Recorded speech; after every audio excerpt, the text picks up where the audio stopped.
মাননীয় উপাচার্য, আপনি শুরু করতে পারেন। শুভ সন্ধ্যা, সবাইকে শুভেচ্ছা জানিয়ে আমি আনুষ্ঠানিকভাবে আজকের এই ওয়েবিনার শুরু করছি। আমাদের আজকের এই ওয়েবিনারে বিষয়বস্তু আপনারা জানেন, health security towards national security. এটা আমাদের দ্বিতীয় পর্ব আজকে, যেটা আমরা শুরু করতে যাচ্ছি। আমাদের আজকের এই অনুষ্ঠানের কিনোট স্পিকার এবং প্রধান অতিথি lieutenant general professor doctor Aminul Karim sir, অবসরপ্রাপ্ত। আমাদের এই ওয়েবিনারে প্যানেলিস্ট হিসেবে আছেন ডক্টর নাসির উদ্দিন, ডক্টর শামীম তালুকদার এবং আমাদের ব্রিগেডিয়ার জেনারেল আব্দুল হামিদ, এবং মডারেটর হিসেবে ভূমিকা পালন করছেন ডক্টর তানভীর ফেত্তি নাবি। তিনটি প্রতিষ্ঠান যথাক্রমে doctor Wazed institute of research and training, Begum Rokeya বিশ্ববিদ্যালয়, Rangpur; eminence Bangladesh; digital health foundation এর ত্রয়ী উদ্যোগে এই সিরিজ আলোচনা শুরু হয়েছে। আমি কাল বিলম্ব না করে আমাদের বিজ্ঞ মডারেটর ডক্টর তানভীর ফেত্তি নাবির, যিনি একই সঙ্গে ওয়েস্টার্ন সিডনি ইউনিভার্সিটি অস্ট্রেলিয়া এবং IUBAT ইন্টারন্যাশনাল ইউনিভার্সিটি বিজনেস টেকনোলজিকে প্রতিনিধিত্ব করেন। On to him. Thank you. ধন্যবাদ মাননীয় উপাচার্য মহোদয়, পরিচালক doctor Wajid research and training institute. আপনার অনুমোদন ক্রমে আমি আজকের অনুষ্ঠানের সঞ্চালকের ভূমিকা পালন করছি এবং আমরা মূল অনুষ্ঠানে ফিরে যাচ্ছি। বরাবরের মতোই আমরা আপনার সবাই লক্ষ্য করেছেন সুপ্রিয় সুধী, আমরা বিভিন্ন বিষয় ভিত্তিক আলোচনায় আপনাদেরকে সম্পৃক্ত করার চেষ্টা করি এবং এখানে বিভিন্ন বিশেষজ্ঞদেরকে নিয়ে এসে তারা কিভাবে চিন্তা করছে আজকের এই মহামারীকালীন দুর্যোগ মুহূর্তকে আমাদের যারা থিঙ্ক ট্যাঙ্ক তাদের চিন্তাকে আমরা সন্নিবেশিত এবং কিছু সাজেশন বা রেকমেন্ডেশন আমরা রাখি এখানে। তো আজ সেই ধারাবাহিকতায় আজকের এই health security towards national security dialogue ট্যুর সম্মানিত সভাপতি professor doctor lieutenant general Mohammad Aminul Karim স্যারকে তার মূল প্রবন্ধ পাঠ করার জন্য বিনীত অনুরোধ করছি।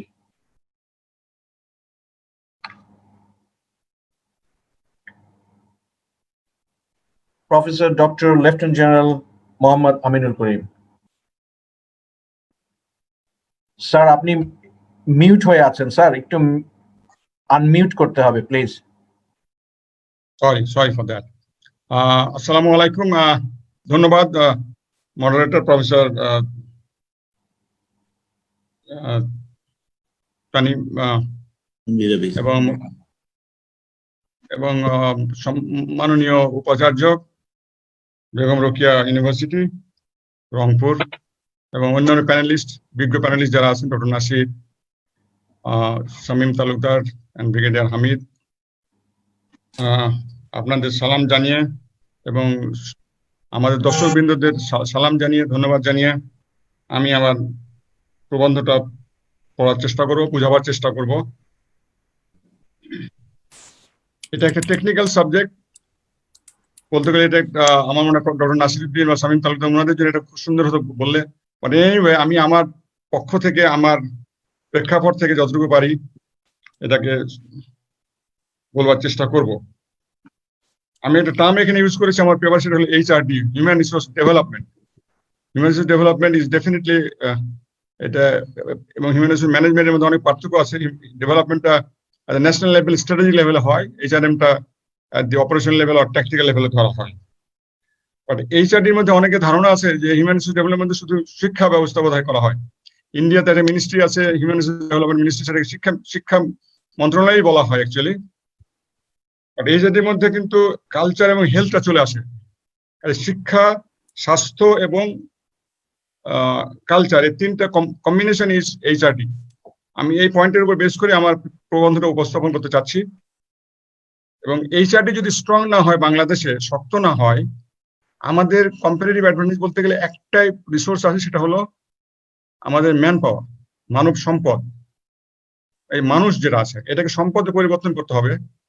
আর আরেকটা হয়তো ভবিষ্যতে হবে, সেটা হলো বে অফ বেঙ্গল, বঙ্গোপসাগর, যেখানে আমাদের অনেক রিসোর্স, এছাড়া আমাদের আর কোনো ভালো রিসোর্স নাই যেটা আমরা কম্পারেটিভ অ্যাডভান্টেজ পাবো ফ্রম এনি আদার কান্ট্রি। আমাদের কয়লা কিছু আছে, but compare to India it is nothing, compare to China it is nothing. কাজে আমাদের যে কোটি কোটি মানুষ আছে, এটাকে আমাদের মানব সম্পদ পরিবর্তন করতে হবে এবং সেখানে শিক্ষা দিতে হবে, স্বাস্থ্য দিতে হবে এবং কালচারালি তাদেরকে সুন্দর করে গড়ে তুলতে হবে। সেটা খুব সফট স্কিল যেটা বলে, সেটা খুব ইম্পর্টেন্ট জিনিস। তার মানে নিউট্রিশন চলে আসে, নিউট্রিশন কিন্তু একটা ইম্পর্টেন্ট পার্ট। সিকিউরিটি, এর সাথে আমাকে সিকিউরিটির সাথে লিঙ্ক আপ করতে হবে। Health security is also part of components of security. শিক্ষা, আমি ন্যাশনাল ডিফেন্স কলেজে অনেকদিন কাজ করেছি। আমরা সিকিউরিটিটাকে বিরাট এর বিস্তৃতি দিতে চাই।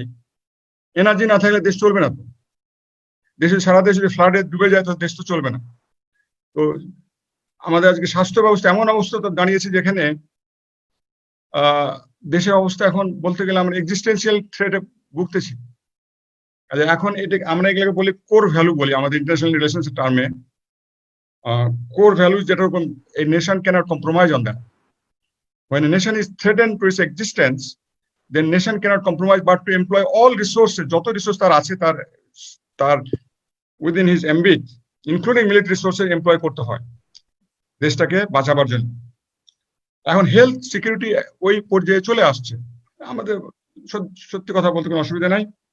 কাজে সেটাকে আপনার চিন্তা, হেলথ এখন যে বিরাট সিকিউরিটি। একসময় আমাদের এনার্জির অনেক ডেফিসিয়েন্সি ছিল, তখন দ্যাট ওয়াজ এ কোর, মানে এটাকে আমরা কোর ভ্যালু বলি, এটাকে ভাইটাল ন্যাশনাল ইন্টারেস্ট বলি এটাকে, যেটার জন্য আমাদের সবকিছু করতে হবে, সমস্ত রিসোর্সকে এখানে মার্শাল করতে হবে। এটা হলো সিকিউরিটি বা নিরাপত্তার একটা কনসেপ্ট আমি যেটা বলতে চাচ্ছি। তার মধ্যে আমি economic security, economic components very important. Economy is the most important component of A Nations security. Military হতে পারে, টেকনোলজিক্যাল হতে পারে, তারপরে পলিটিক্যাল স্টেবিলিটি হতে পারে, ব্যুরোক্রেসি হতে পারে, শিক্ষা হতে পারে। এক এক সময় বাড়িটা ভ্যারি করতে পারে। স্বাস্থ্য এতদিন তো কেউ চিন্তা করতো না, কিন্তু এখন স্বাস্থ্য এখন আমাদের জন্য মূল বিরাট একটা বিপদের কারণ হয়ে দাঁড়িয়েছে। আমি বললাম এনার্জি বললাম, হেলথ বললাম, ওয়াটার রিসোর্স বললাম, গভর্নেন্স বললাম, হিউম্যান রিসোর্স বললাম, ব্যুরোক্রেসি বললাম, কালচার বললাম, এডুকেশন শিক্ষা বললাম। একটা থিসিস আছে, যে দেশে যত এনার্জি কনজাম্পশন হয়, ওই দেশের ডেভেলপমেন্ট তত বেশি হয়। আমি ওই লাইনে একটা থিসিস ডেভেলপ করতে চাচ্ছি, হাইপোথিসিস বলতে চাচ্ছি। সেটা হলো যে এই সেম থিসিস কিন্তু হেলথ কেয়ারের জন্য অ্যাপ্লাই করে। আজকে স্বাস্থ্যের যে দুরবস্থা, তাতে স্বাস্থ্য যদি ভালো হয়, হিউম্যান রিসোর্স ভালো হবে। এই জিনিস আমি বলতে চাচ্ছি, এবং বোঝা যাবে ডেভেলপমেন্ট ওই দেশে ভালো হচ্ছে। Development is a very wide term, growth, GDP, GNP চেয়েও এটা ওয়াইডার টার্ম, যেটা আমি চিন্তা করি। যেমন ভুটানের একটা কনসেপ্ট হচ্ছে হ্যাপিনেস, গ্রস ডোমেস্টিক হ্যাপিনেস। মানুষ যদি সুখী না হয়, তাহলে ওই ডেভেলপমেন্টের কোনো দরকার নাই। হাউস হোল্ড ওয়াইজ যদি আমরা সার্ভে করে দেখি যে প্রত্যেকটা ফ্যামিলি সুখী কিনা, এখন তো আমরা সুখী না, আতঙ্কে ভুগতেছি একটা এক ধরনের। তো সেটা আমরা না, হেলথ সিকিউরিটিতে আপনার যেটা বলা যেতে পারে, সেটা হলো যে ওয়ার্ল্ড ব্যাংক যেটা বলে ইউনিভার্সাল হেলথ কভারেজ দিতে হবে। ওয়ার্ল্ড ব্যাংক কিন্তু সাজেস্ট করতেছে যে ইউনিভার্সাল, এখানে you can't make a gap between human resources for health. গ্রামের লোক একরকম স্বাস্থ্য সেবা পাবে, শহরের লোক একরকম পাবে, মহিলারা একরকম পাবে, ছেলেরা একরকম পাবে, বাচ্চারা একরকম পাবে, ছোট বাচ্চারা একরকম পাবে, মাস্টার একরকম পাবে, ইঞ্জিনিয়ার। এটা করা যাবে না। আইন যেমন ব্লাইন্ড, স্বাস্থ্য সেবা হলো সেরকমই ব্লাইন্ড। কাজে এখানে এথিক্যালি আমি যেটা বলতে চাচ্ছি যে ইউ ক্যানট ইগনোর এনি, কোনো রোগীকে আমরা ইগনোর করতে পারি, নো ওয়ে। এখানে VIP, DVIP, CIP, all those things are immaterial. আমি একটা এক্সাম্পল দিই, হিউম্যান রিসোর্স ডেভেলপমেন্টটা কি জিনিস। যেমন ধরুন, আমি একটা ভালো একটা সেনাবাহিনী তৈরি করতে চাই, আমি একটা ভালো পুলিশ বাহিনী তৈরি করতে চাই, আমি একটা ভালো ব্যুরোক্রেসি তৈরি করতে চাই, আমি ভালো ফুটবল টিম তৈরি করতে চাই, আমি ভালো ক্রিকেট টিম তৈরি করতে চাই, আমি ভালো ইউনিভার্সিটি গ্র্যাজুয়েট তৈরি করতে চাই। তার যদি মানসিক এবং শারীরিক অবস্থা ভালো না থাকে, স্বাস্থ্য ভালো না থাকে, সে কি ভালো হিউম্যান রিসোর্স হতে পারবে? সে কি দেশের কাজে লাগবে? আন্তর্জাতিক পর্যায়ে সে কি কম্পিটিশন করতে পারবে? আমাদের যে কম্পারেটিভ অ্যাডভান্টেজ যেটা আছে মানব সম্পদ, এটাকে আমাদের কম্পিটিটিভ অ্যাডভান্টেজে পরিবর্তন করতে হবে। সেটাই হচ্ছে এইচআরডি, এবং সেইখানেই হচ্ছে আসল ব্যাপার। এবং সেইখানে স্বাস্থ্যের ইম্পর্টেন্সটা এই মুহূর্তে আজকের পরিপ্রেক্ষিতে বাংলাদেশ সবচেয়ে ইম্পর্টেন্ট পার্ট আমি মনে করি। মিলিটারি এখানে কিছুই না, nothing is more important than স্বাস্থ্য এই মুহূর্তে। এখন দেখেন করোনা ভাইরাস কিন্তু আমাদের ওয়ার্ল্ডকে আমাদের উন্মোচিত করেছে, প্যান্ডোরাস বক্স ওপেন হয়ে গেছে। হেলথ ম্যানেজমেন্টের দুর্বলতা ধরা পড়তেছে, রিসোর্স যে আমরা এনাফ দিই না সে দুর্বলতা ধরা পড়তেছে, ইন্টারনাল ম্যানেজমেন্ট ভালো ছিল কিনা এটা নিয়ে সন্দেহ জাগতেছে। আমাদের ডিজি হেলথ ঠিকমতো ওনার চ্যানেল অফ কমান্ড ঠিকমতো কাজ করেছে কিনা, সিভিল সার্জনের ঠিকমতো কাজ করেছে, এই সমস্ত প্রশ্ন এসে যাচ্ছে। ট্রেনিং হয়েছে কিনা, করাপশন ছিল কিনা, ইনোভেশন আমরা এনাফ করতেছি কিনা, রিসার্চ আমরা এনাফ করতে, ফোরকাস্টিং আমরা করতে পেরেছি কিনা, কোঅর্ডিনেশন ছিল কিনা ঠিকমতো, ক্যাপাসিটি বিল্ডিং আমাদের ঠিকমতো ছিল কিনা বা আছে কিনা, আমরা কি ঠিক টাইম মতো রেসপন্স করেছি কিনা, এই সমস্ত প্রশ্ন আমাদের আগে চলে আসতেছে। টেকনিক্যাল সাইডে আমি যাবো না, এটা আমার সাবজেক্ট না। ওই যে ভাইরাসটা কি, এটা মিউটেট করে বিভিন্ন দেশ বিভিন্ন রকম ভাবে তারা শক্তিশালী হচ্ছে, এবং ওটা দ্যাটস নট মাই এরিয়া। আমি জেনারেল ম্যানেজমেন্টের উপরে কিছু কথা বলবো। হসপিটাল ম্যানেজমেন্ট যদি বলি, আমি বলি আপনাকে আমাদের মডার্ন ইকুইপমেন্ট আনতে হবে, অবশ্যই আনতে হবে, শুধু ঢাকা বেস হলে চলবে না, কোয়ালিফাইড ফিজিশিয়ান আনতে হবে। আছে আমাদের কোয়ালিফাইড ফিজিশিয়ান আমাদের যথেষ্ট আছে, বাট হয়তো কোঅর্ডিনেশন হচ্ছে না, লিঙ্ক আপটা হচ্ছে না, আমাদের লিঙ্কেজটা হারাই গেছে। Between bureaucracy and the technical people, a linkage নাই, between a physician and a nurse, between a paramedics and a nurse, and between a nurse and the doctor, এই লিঙ্কটা বোধহয় ঠিকমতো কাজ করতেছে না। between a civil surgeon and the থানা স্বাস্থ্য অধিকর্তা যিনি থাকেন, তাদের মধ্যে লিঙ্কেজটা ঠিকমতো কাজ করতেছে কিনা, সাপ্লাই চেনটা ঠিকমতো কাজ করতেছে কিনা, এই সমস্ত জিনিসগুলো আমাদের চিন্তা করতে হবে। আমাদের কি ইনফ্রাস্ট্রাকচার ঠিকমতো আছে কিনা হসপিটাল গুলোতে, ডিসিপ্লিন তাদের ঠিক আছে কিনা, তাদের গুড কেয়ার এবং কেয়ারিং সার্ভিস। সিঙ্গাপুরে যান হসপিটালে, সকালবেলা নার্স একগুচ্ছ ফুল নিয়ে আসবে, গোলাপ ফুল নিয়ে এসে আপনাকে দিবে, সালাম দিয়ে বলবে যে how are you my dear friend, হাসি মুখে। That is also caring. হয়তো ওই ফাইনাল স্টেজে আমরা যেতে পারি নাই, বাট এটাও একটা কিন্তু important part of health management আমি যতটুকু বুঝি আর কি। এটা অ্যাফোর্ডেবল হতে হবে, সবাই যেন চান্স পায়, রেফারেল সিস্টেম আমাদের ডেভেলপ করতে হবে, করেছি কিনা জানি না, রিচেবল হতে হবে এবং কালচার বাউন্ড হতে হবে। যদি আমরা মুসলিম প্রধান দেশ হয়তো আমাদের হসপিটালের ম্যানেজমেন্ট একরকম হবে। আমি মালয়েশিয়াতে অনেকদিন ছিলাম, আমি দেখেছি তাদের প্রত্যেক জায়গাতে একটা ইসলামিক কালচার থাকে, ভ্যারি ইন্ডিয়াতে ওরকম কালচার বাউন্ড হতেই পারে, আমেরিকাতে কালচার বাউন্ড হতেই পারে। আমি দু একটা ডাটা শুধু দেবো, বেশি কিছু দেবো না। আমি এটা ওয়ার্ল্ড ব্যাংকের একটা রিপোর্ট থেকে আমি নিয়েছি। সেটা হলো আমাদের 5 জন ফিজিশিয়ান এবং 2 জন নার্স 10,000 লোককে সার্ভ করে। 5 জন ফিজিশিয়ান এবং 2 জন নার্স 10,000 লোককে সার্ভ করে। এটা একটা বিরাট চ্যালেঞ্জ, এবং বোঝা যাচ্ছে যে আমাদের গ্যাপটা কোথায়। আমাদের যত স্যাংশন পোস্ট, পাবলিক পোস্ট আছে ফর ডক্টরস, 27% সবসময় এটা ফুলফিল করা হয় না। আমি এটা source is world bank report. Okay, DGHS এর আন্ডারে যত পোস্ট আছে আপনার 11,05,530, তার মধ্যে 20% ভ্যাকেন্ট ছিল 2012 সালে। এটা একটা আই থিঙ্ক আমরা এটা হয়তো বা ওভারসাইট করেছি। আমাদের মেডিকেল টেকনোলজিস 21% ভ্যাকেন্ট ছিল, 9% মিড লেভেল স্টাফ ভ্যাকেন্ট ছিল, 13.4% নার্সিং সার্ভিস ভ্যাকেন্ট ছিল, এবং সবচেয়ে ক্রুশিয়াল যেটা অংশ সেটা হলো nurse to doctor ratio is very, very minimal, which is just opposite to what WHO has suggested. WHO recommend করে যে একজন ফিজিশিয়ানের জন্য 3টা নার্স থাকতে হবে, আর আমাদের এখানে 3 জন ডাক্তার থাকে, তার পিছনে একজন নার্স থাকে, and that is the sad part of it. তারপরে ধরেন 2011 সালে physicians were 70% of the workforce, 30% of the support service. We should have been other way around. আমি আরেকটা কয়েকদিন আগে টিভি টক শোতে টেকনিক্যাল রিপোর্ট দেখতেছিলাম যে একজন ফিজিশিয়ানের পিছনে 5 জন টেকনিশিয়ান থাকা উচিত, প্যারামেডিক্স থাকা উচিত, নার্স থাকা উচিত। এটা আর একটা school of thought, but world আমি যেটা WHO রিপোর্টে দেখলাম সেখানে 3 জন বলতেছে, তারা প্যারামেডিক্স হয়তো আলাদা হবে, সেখানে হতে পারে। আমাদের রুরাল এবং গ্রামের এবং শহরের মধ্যে আমাদের পার্থক্য অনেক বেশি। 20% লোক মেডিকেল আমাদের যে ওয়ার্কফোর্স যেটা আছে অফ দি টোটাল, তারা রুরাল পপুলেশন 75% তাদেরকে সার্ভ করে, এবং রেস্ট 80% অফ দি ওয়ার্কফোর্স যেটা শহরের মানুষজন পেশেন্টদের সার্ভ করে, যেটা খুবই একটা ইমব্যালেন্স ব্যাপার হয়ে গেল।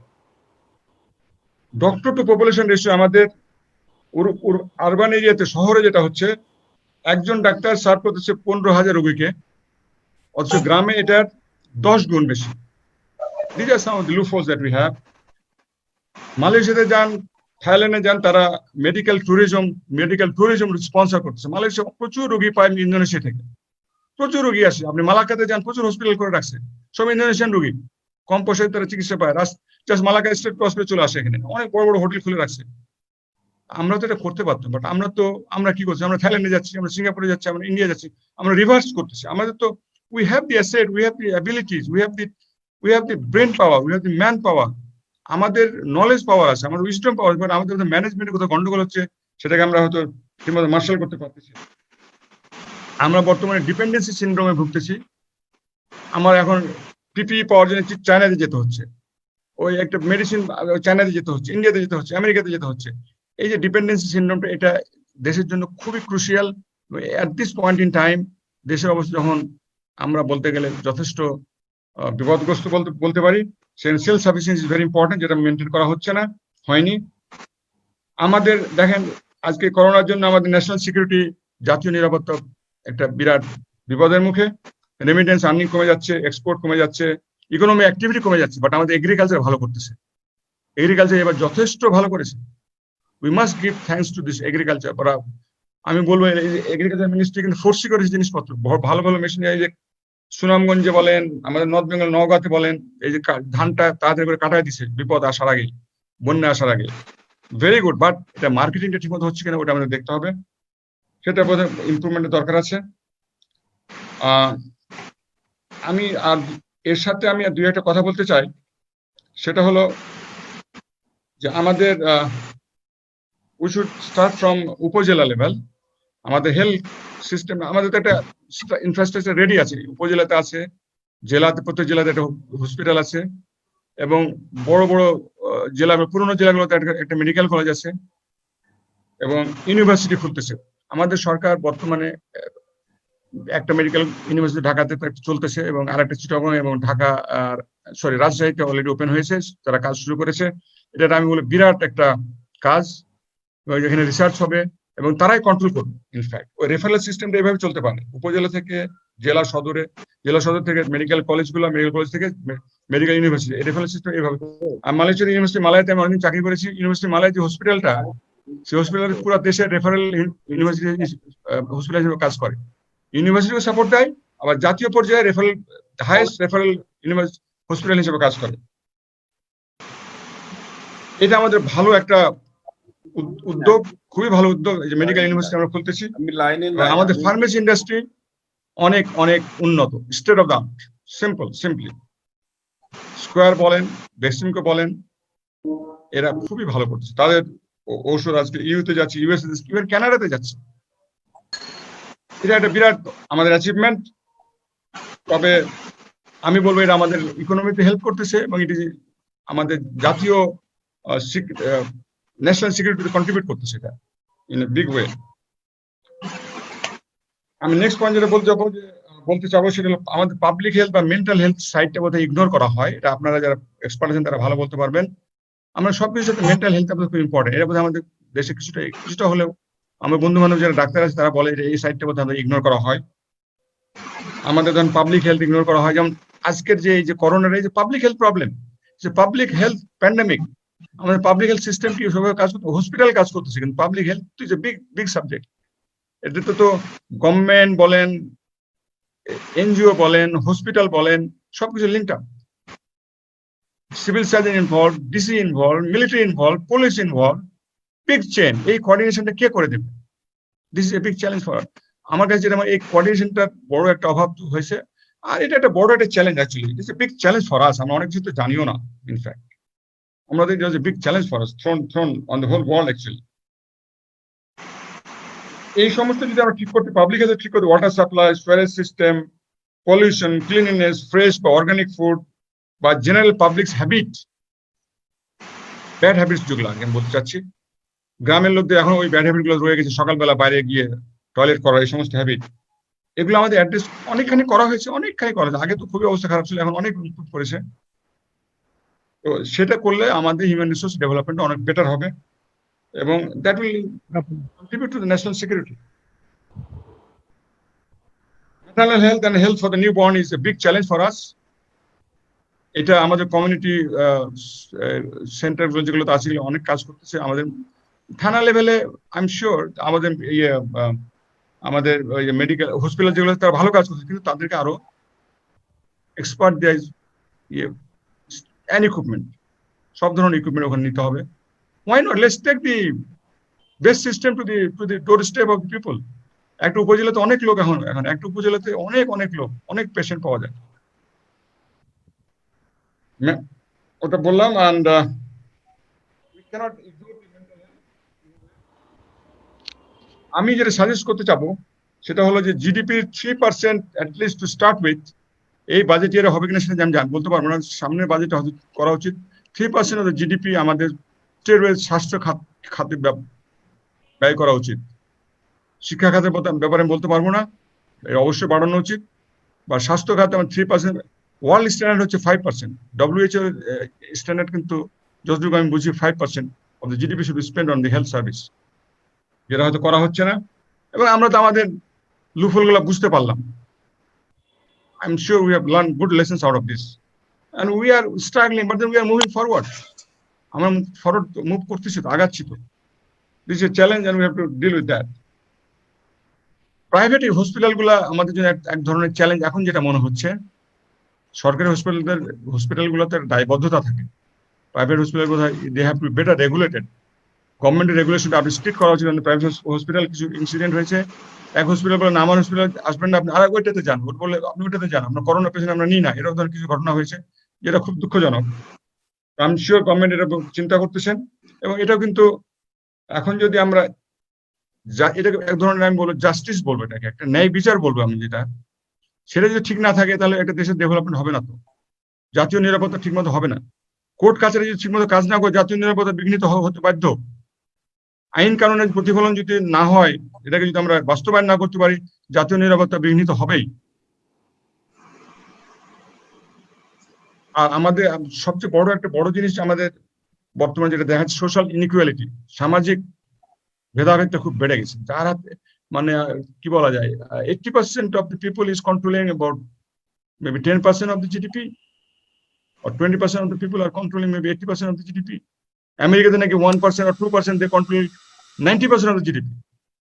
তো ওই যে আমেরিকান ইকোনমিস্টের নাম করা হয় নোবেল লরিয়েট, উনি অনেক লিখছেন এটা সোশ্যাল ইনইকুয়ালিটির উপরে। এবং this is a very big threat for it is widening. টাকা সাইফন অফ করা এবং ব্যাংক অনেক মানে যাদের টাকা আছে, তাদের প্রচুর টাকা আছে, যারা গরিব তারা গরিব, এই গ্যাপটাকে ক্লোজ করা যায়। আমরা যদি এগ্রিকালচারে যাই, আমরা এসএমইতে যাই, আমরা যদি উপজেলা লেভেলের ডেভেলপমেন্টটাকে নিয়ে যাই, এই গ্যাপটাকে আস্তে আস্তে কমানো যাবে। এসএমইর উপর, এগ্রিকালচারের উপর আমাদের অনেক জোর দিতে হবে, আমার ধারণা যেটা। আর আমি লাস্টলি যেটা বলবো যে হেলথ প্রোটেকশন এটা শুধু একটা দেশের সমস্যা না, এটা পুরো বিশ্বের সোসাইটির সমস্যা। এটা একটা মুভমেন্ট, এটাকে ওয়ার্ল্ড ব্যাংকের রিপোর্টে বলছে proactive movement. This is a proactive movement. There should be systematized and institutionalized collaboration and coordination. Healthcare is not a business. It's a basic human right. আমাদের এটা হিউম্যান রাইটের মধ্যে পড়ে এটা।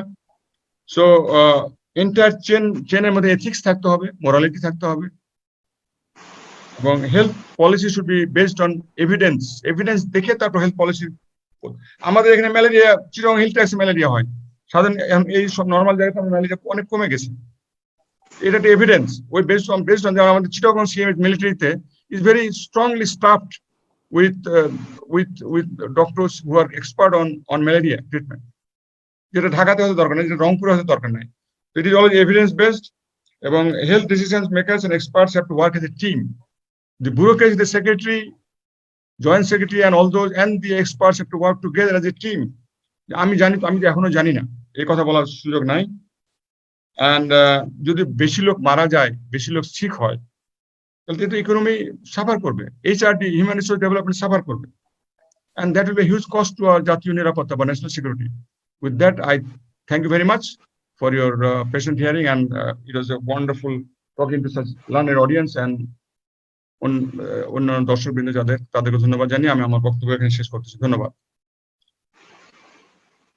ধন্যবাদ professor doctor lieutenant general Mohammad Aminul Karim আপনার প্রবন্ধ উপস্থাপন করার জন্য। আমরা এই প্রবন্ধের ধারাবাহিকতা চলে যাচ্ছি ডক্টর নাসির উদ্দিনের কাছে, সেন্টার ডাইরেক্টর অ্যাপোলেশন স্লিপ অর্ডার সেন্টার। স্যার, একজন জনস্বাস্থ্য বিশেষজ্ঞ হিসাবে আপনি প্রফেসর ডক্টর মোহাম্মদ আমিনুল করিমের যে প্রবন্ধের উপরে আপনি আপনার বক্তব্য অথবা আপনার মতামত আমাদের জানাবেন। ডক্টর নাসির উদ্দিন। অনেক ধন্যবাদ মাননীয় উপাচার্য। আমার কথা কি শুনতে পাচ্ছেন? জি, শুনতে পাচ্ছি। শুনতে পাচ্ছেন? ওকে। মাননীয় উপাচার্য এবং কিনোট স্পিকার শ্রদ্ধেয় জনাব Aminul Karim, doctor Shamim Talukdar, major general Abdul Hamid এবং আপনি সঞ্চালক জনাব তানভীর, এবং যারা দেখছেন সবাইকে শুভেচ্ছা জানাই। এই কিনোট পেপারে জনাব প্রফেসর আমিনুল করিম একটি বেশ বড় একটা ক্যানভাসে অনেকগুলি সমস্যাকে তুলে ধরেছেন, এবং সম্ভবত এই ধরনের বিষয়বস্তু আলোচনা করতে গেলে এই সমস্ত বিষয়গুলোকে না আনলেও তার মধ্যে এক বড় ধরনের দুর্বলতা থেকে যায়। সব বিষয় তো সমান গুরুত্ব দিয়ে অত বিস্তারিত আলোচনা করা সম্ভব নয়, কিন্তু আমার মনে হয়েছে যে ওনার এই কিনোট পেপারটিতে দেশের সার্বিক সমস্যাগুলো, বিশেষ করে স্বাস্থ্যের সাথে জাতীয় নিরাপত্তার যে নিবিড় সম্পর্ক, এবং সেটা ভালো থাকলে কি হবে এবং ভালো না থাকলে কি হবে, সেটি বেশ চমৎকারভাবে উঠে এসছে। বিভিন্ন তথ্য উপাত্ত দিয়ে তিনি তার বক্তব্যকে উপস্থাপন করেছেন, চমৎকার, আমার কাছে খুব ভালো লেগেছে। এবং ওনার এই বিস্তারিত প্রত্যেকটি বিষয় নিয়ে আমি আলোচনা করার সুযোগ নিশ্চয়ই নাই, এবং সেটা দর্শক শ্রোতাদের জন্য হয়তো খুব বোরিং হয়ে যাবে। সেজন্য আমি গোটা কয়েক মোটা দাগে বিষয় নিয়ে আলোচনা করতে চাই, যেগুলো তিনি আলোচনা করেছেন। প্রথমেই আমরা স্বাস্থ্য নিরাপত্তা জিনিসটা একটু বোঝা দরকার।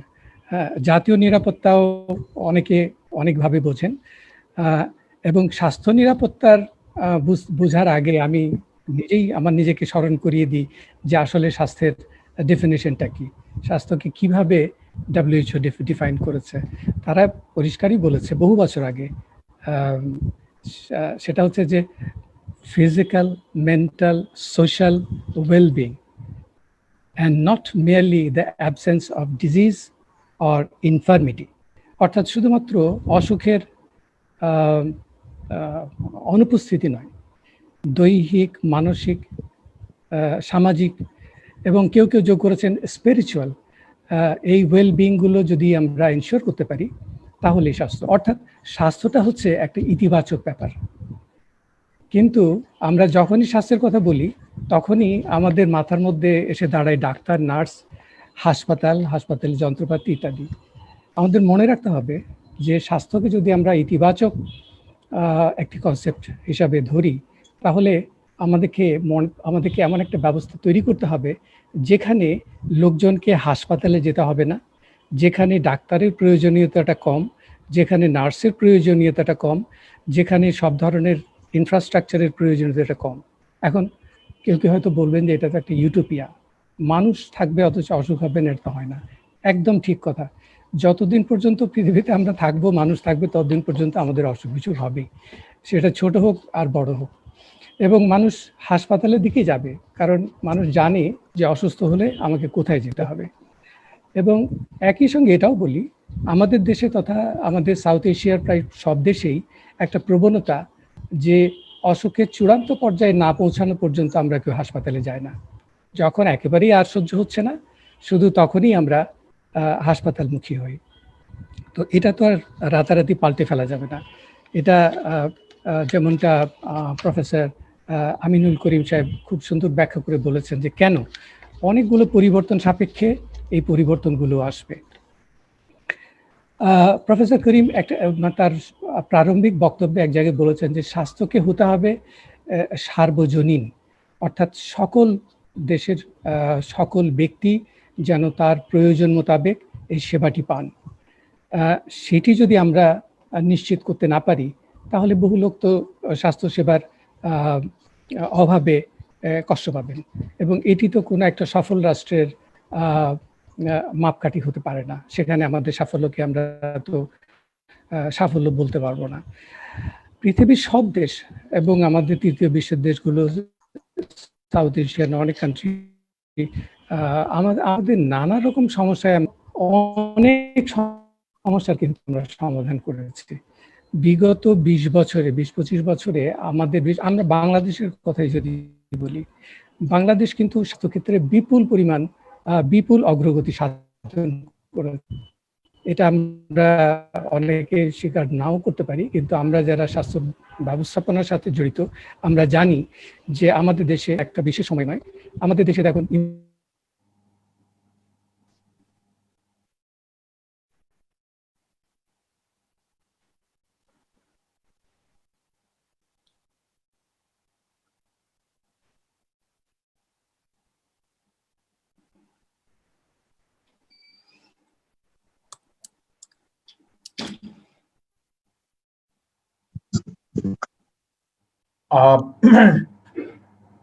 ডক্টর নাসির, আপনি কি শুনতে পাচ্ছেন?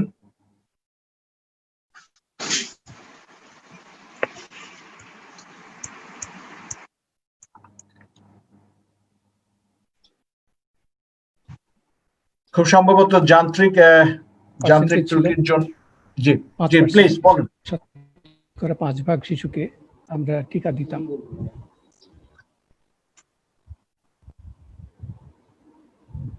জি, আমার মনে হয় আমি বোধহয় ডিসকানেক্ট হয়ে গেছি। স্যার, জি স্যার, আপনি কি আপনি এগিয়ে যান স্যার, কোনো সমস্যা নেই। আবার রিকানেক্টেড হয়েছেন, অসুবিধা নেই, go ahead.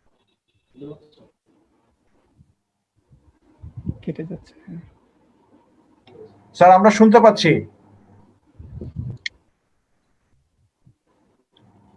You may proceed sir. আচ্ছা, রিকানেক্ট হয়েছে কি? জি হয়েছে। ওকে, রিকানেক্ট হয়েছে, আপনি এগিয়ে যান। কিন্তু শিশু মৃত্যু হার কমিয়েছি বিপুলভাবে। আমরা মাতৃমৃত্যুর হার কমিয়েছি।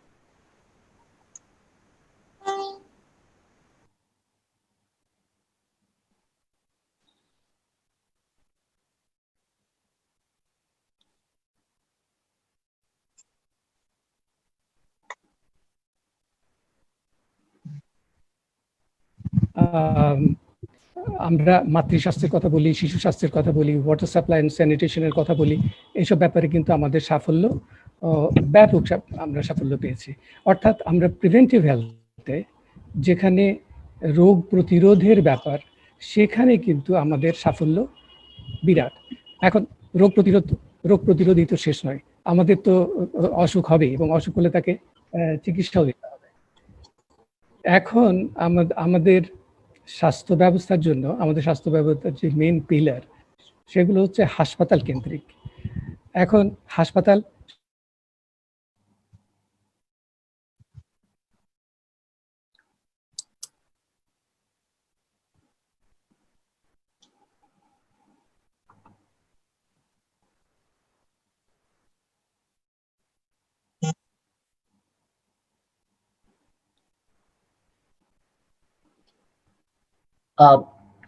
অ্যাকচুয়ালি যান্ত্রিক ত্রুটির জন্য আমরা ডক্টর নাসিরউদ্দিনের কথাগুলো শুনতে পাচ্ছি না।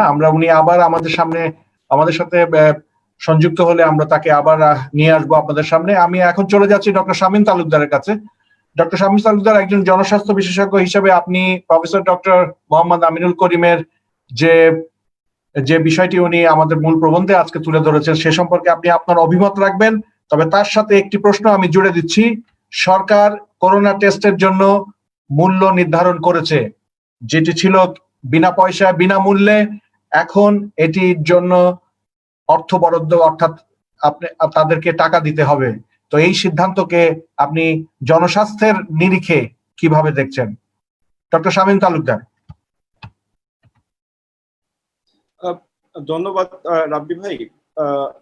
আপনার পয়েন্টে যেটা তামিম ভাই, আপনি যে পয়েন্টটি বললেন, আমি আজকের যে বিষয়বস্তু আলোচনার সেটি হলো যে আমাদের স্বাস্থ্য, হেলথ সিকিউরিটি, স্বাস্থ্য নিরাপত্তা, যেটা আমাদের জাতীয় নিরাপত্তার সাথে সংযুক্ত।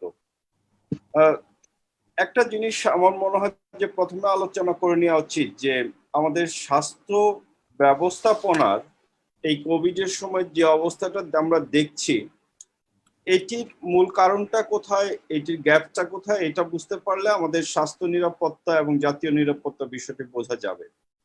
এখানে আমি একটু পিছন দিক থেকে বলে আসতে চাই যে ৭১ সালে আমাদের দেশ স্বাধীন হওয়ার পরে বঙ্গবন্ধু তার ভাষণে এবং তার ৭৫ পর্যন্ত তার কার্যক্রমে এই স্বাস্থ্য ব্যবস্থাটাকে জনগণের দোরগোড়ায় পৌঁছে দিতে চেয়েছে। এই পৌঁছে দেওয়ার মূল পার্সপেক্টিভটা ছিল হলো একটি স্বাস্থ্য ব্যবস্থাপনা তৈরি করা। উনি যেমন কেন্দ্রীয় স্বাস্থ্য ব্যবস্থাপনা থেকে উপজেলা হেলথ কমপ্লেক্স গুলো উনি তৈরি করেছেন, এবং আপনি জানেন যে সেই পরিপ্রেক্ষিতে বর্তমান যে আমাদের প্রধানমন্ত্রী রয়েছেন, তিনি এই 1996-এ যখন ক্ষমতায় আসেন তখন কমিউনিটি ক্লিনিক তৈরি করে এই স্বাস্থ্য ব্যবস্থাটাকে মানুষের দোরগোড়ায় নিয়ে আসতে চেয়েছেন। আমাদের ইনফ্রাস্ট্রাকচার তৈরি হয়ে গেছে। আমরা বঙ্গবন্ধু সেই উপজেলা হেলথ কমপ্লেক্স, এখন 450টার উপরে হেলথ কমপ্লেক্স আছে, ইউনিয়ন হেলথ কমপ্লেক্স আছে 4500-এর উপরে, এবং 13,000-এর উপরে আমাদের কমিউনিটি ক্লিনিক আছে। কিন্তু মূল সমস্যাটা যেখানে, স্বাস্থ্য ব্যবস্থাপনাটা আমরা তৈরি করতে পারিনি। আপনারা জানেন যে 90 সালে এরশাদ সরকার স্বাস্থ্য নীতি যেটা গ্রহণ করেছিলেন, আমাদের সমস্ত ডাক্তাররা এবং আমরা জনগণরা এরশাদ সরকারের সেই স্বাস্থ্য নীতিকে না মেনে পুরো এরশাদ সরকারের 9 বছরের শাসন ব্যবস্থাপনাটাকে আমরা কিন্তু তাকে এই ক্ষমতা থেকে সরিয়ে দিতে পেরেছিল জনগণ এবং ডাক্তাররা। শুধুমাত্র এই স্বাস্থ্য সেবা নিয়ে উনি যখন ওনার মতামত আমাদের সামনে দেন, সেহেতু ন্যাশনাল সিকিউরিটির জায়গায় এই স্বাস্থ্য ব্যবস্থাপনাটা যদি আমরা ঠিক না করতে পারি, বর্তমান সরকার ক্ষমতায় 12 বছর থাকার পরেও আমার কাছে মনে হয় যে জনগণ যে কোনো সময় যদি ফুঁসে উঠে, তাহলে সেটাকে কন্ট্রোল করার জন্য আমরা কিন্তু ইমিডিয়েট যদি মেজারমেন্টটা নিতে চাই, তাহলে স্বাস্থ্য ব্যবস্থাপনাতে আমাদের হাত দিতে হবে। আমি দুটো জিনিস শুধু বলতে চাই যে দেখেন, বাংলাদেশ বোধহয় একমাত্র রাষ্ট্র যেখানে ডাক্তাররা সারাদিন দিনের বেলায় হলো পাবলিক হসপিটালে কাজ করে, তারপরে তারা গিয়ে প্রাইভেট হসপিটালে কাজ করে। এখন ডাক্তাররা কি, আমরা এই ব্যবস্থাপনাটা যতদিন থাকবে স্বাস্থ্য ব্যবস্থাপনার উন্নয়ন আপনি করতে পারবেন, এটা হলো অ্যাবসলিউটলি ট্রু কথা। এখন বিষয় হলো যে আমরা কি ডাক্তারকে যদি বলি যে আপনি শুধু পাবলিকে সার্ভিসটা দেন অথবা প্রাইভেটে গিয়ে প্রাইভেটের সার্ভিসটা দেন, তাহলে ডাক্তারদের মতামতটাও আমাদের নিতে হবে। কি ব্যবস্থাপনা করলে ডাক্তাররা শুধু একটা জায়গায় সার্ভিস দিবে, সেটা কিন্তু তাদের সাথে মত বিনিময় করে তাদের যে প্রয়োজনীয়তা রয়েছে সেটির ব্যবস্থা করতে হবে। আমি ব্যক্তিগতভাবে মনে করি যে একজন ডাক্তারকে যদি উপজেলা হেলথ কমপ্লেক্সে দেন, ডাক্তার কিন্তু নিচে শুধু একা যাবে না, তার সন্তান পরিবার সবাই যাবে, তাদের পড়াশোনা ভবিষ্যৎ এগুলি সমস্ত কিছুর কিন্তু তাকে ব্যবস্থা করতে হয়। সেহেতু আপনি যদি সেনাবাহিনীর ক্যাম্পগুলো দেখেন, আমাদের ক্যান্টনমেন্ট গুলো দেখেন, এটা কিন্তু একটা পরিপূর্ণ ব্যবস্থাপনা থাকে। শুধুমাত্র যে সৈনিকরা বা অফিসাররা থাকবে সেটা না, তার পরিবারের সন্তানদের জন্য লেখাপড়ার ব্যবস্থা থাকে, তার পরিবারের বাজারের ব্যবস্থা থাকে, তার পরিবারের খেলাধুলার ব্যবস্থা থাকে, সন্তানদের অন্যান্য ব্যবস্থাপনা থাকে, তার পরিবারের ওয়াইফের জন্য রিক্রিয়েশনের ব্যবস্থা থাকে। ডাক্তারদেরকে যদি সেরকম দিতে চান, আমার মনে হয় যে আমরা সেনাবাহিনীর যে মডেল আছে অথবা পাবলিক সার্ভিসের যে মডেল আছে, উপজেলা কমপ্লেক্স গুলি আছে, সেগুলোকে সেইভাবে তৈরি করতে হবে। এটা আমার মনে হয় যে আমাদেরকে মাথায় রাখা উচিত। দ্বিতীয় যে প্রশ্নটি আসছে যে স্বাস্থ্য ব্যবস্থাপনার জন্য এই আমাদের কমিউনিটি ক্লিনিক, উপজেলা হেলথ কমপ্লেক্স, তারপর district hospital, union health complex, এগুলো আমরা ইনফ্রাস্ট্রাকচার করেছি, কিন্তু রেফারেল সিস্টেমটা আমরা এই পর্যন্ত তৈরি করিনি। রেফারেল সিস্টেম তৈরি না করলে স্বাস্থ্য ব্যবস্থাপনা কোনো মতেই আপনি একটা কোয়ালিটি সার্ভিস মানুষের দোরগোড়ায় দিতে পারবেন না। আমি মনে করি যে আজকে এই কোভিড অবস্থাতে স্বাস্থ্য ব্যবস্থাপনার মূল জায়গা রেফারেল সিস্টেম ডেভেলপ করার জন্য মাননীয় প্রধানমন্ত্রীর ইনিশিয়েটিভ নেওয়া উচিত। তাহলে দেখবেন যে স্বাস্থ্য ব্যবস্থাপনার অনেক সমস্যাটা কেটে যাবে।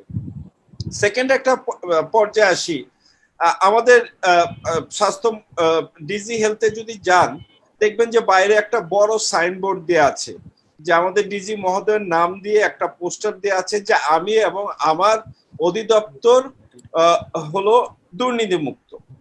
এখানে সাইনবোর্ড দেওয়া হয়েছে, কিন্তু আজকে বাংলাদেশের মানুষকে জিজ্ঞেস করলে একটা মানুষকেও আপনি পাবেন কিনা যে বিশ্বাস করে যে স্বাস্থ্য মন্ত্রণালয় বা স্বাস্থ্য অধিদপ্তর দুর্নীতিমুক্ত? কেউ বিশ্বাস করে। সেহেতু পোস্টার দিয়ে সাইনবোর্ড লাগিয়ে কাজ হবে না, কাজের মাধ্যমে প্রমাণ করতে হবে যে এটা দুর্নীতিমুক্ত। এখন দুর্নীতির জায়গাটা কোথায় আছে সেটা কিন্তু আমাদের বুঝতে হবে।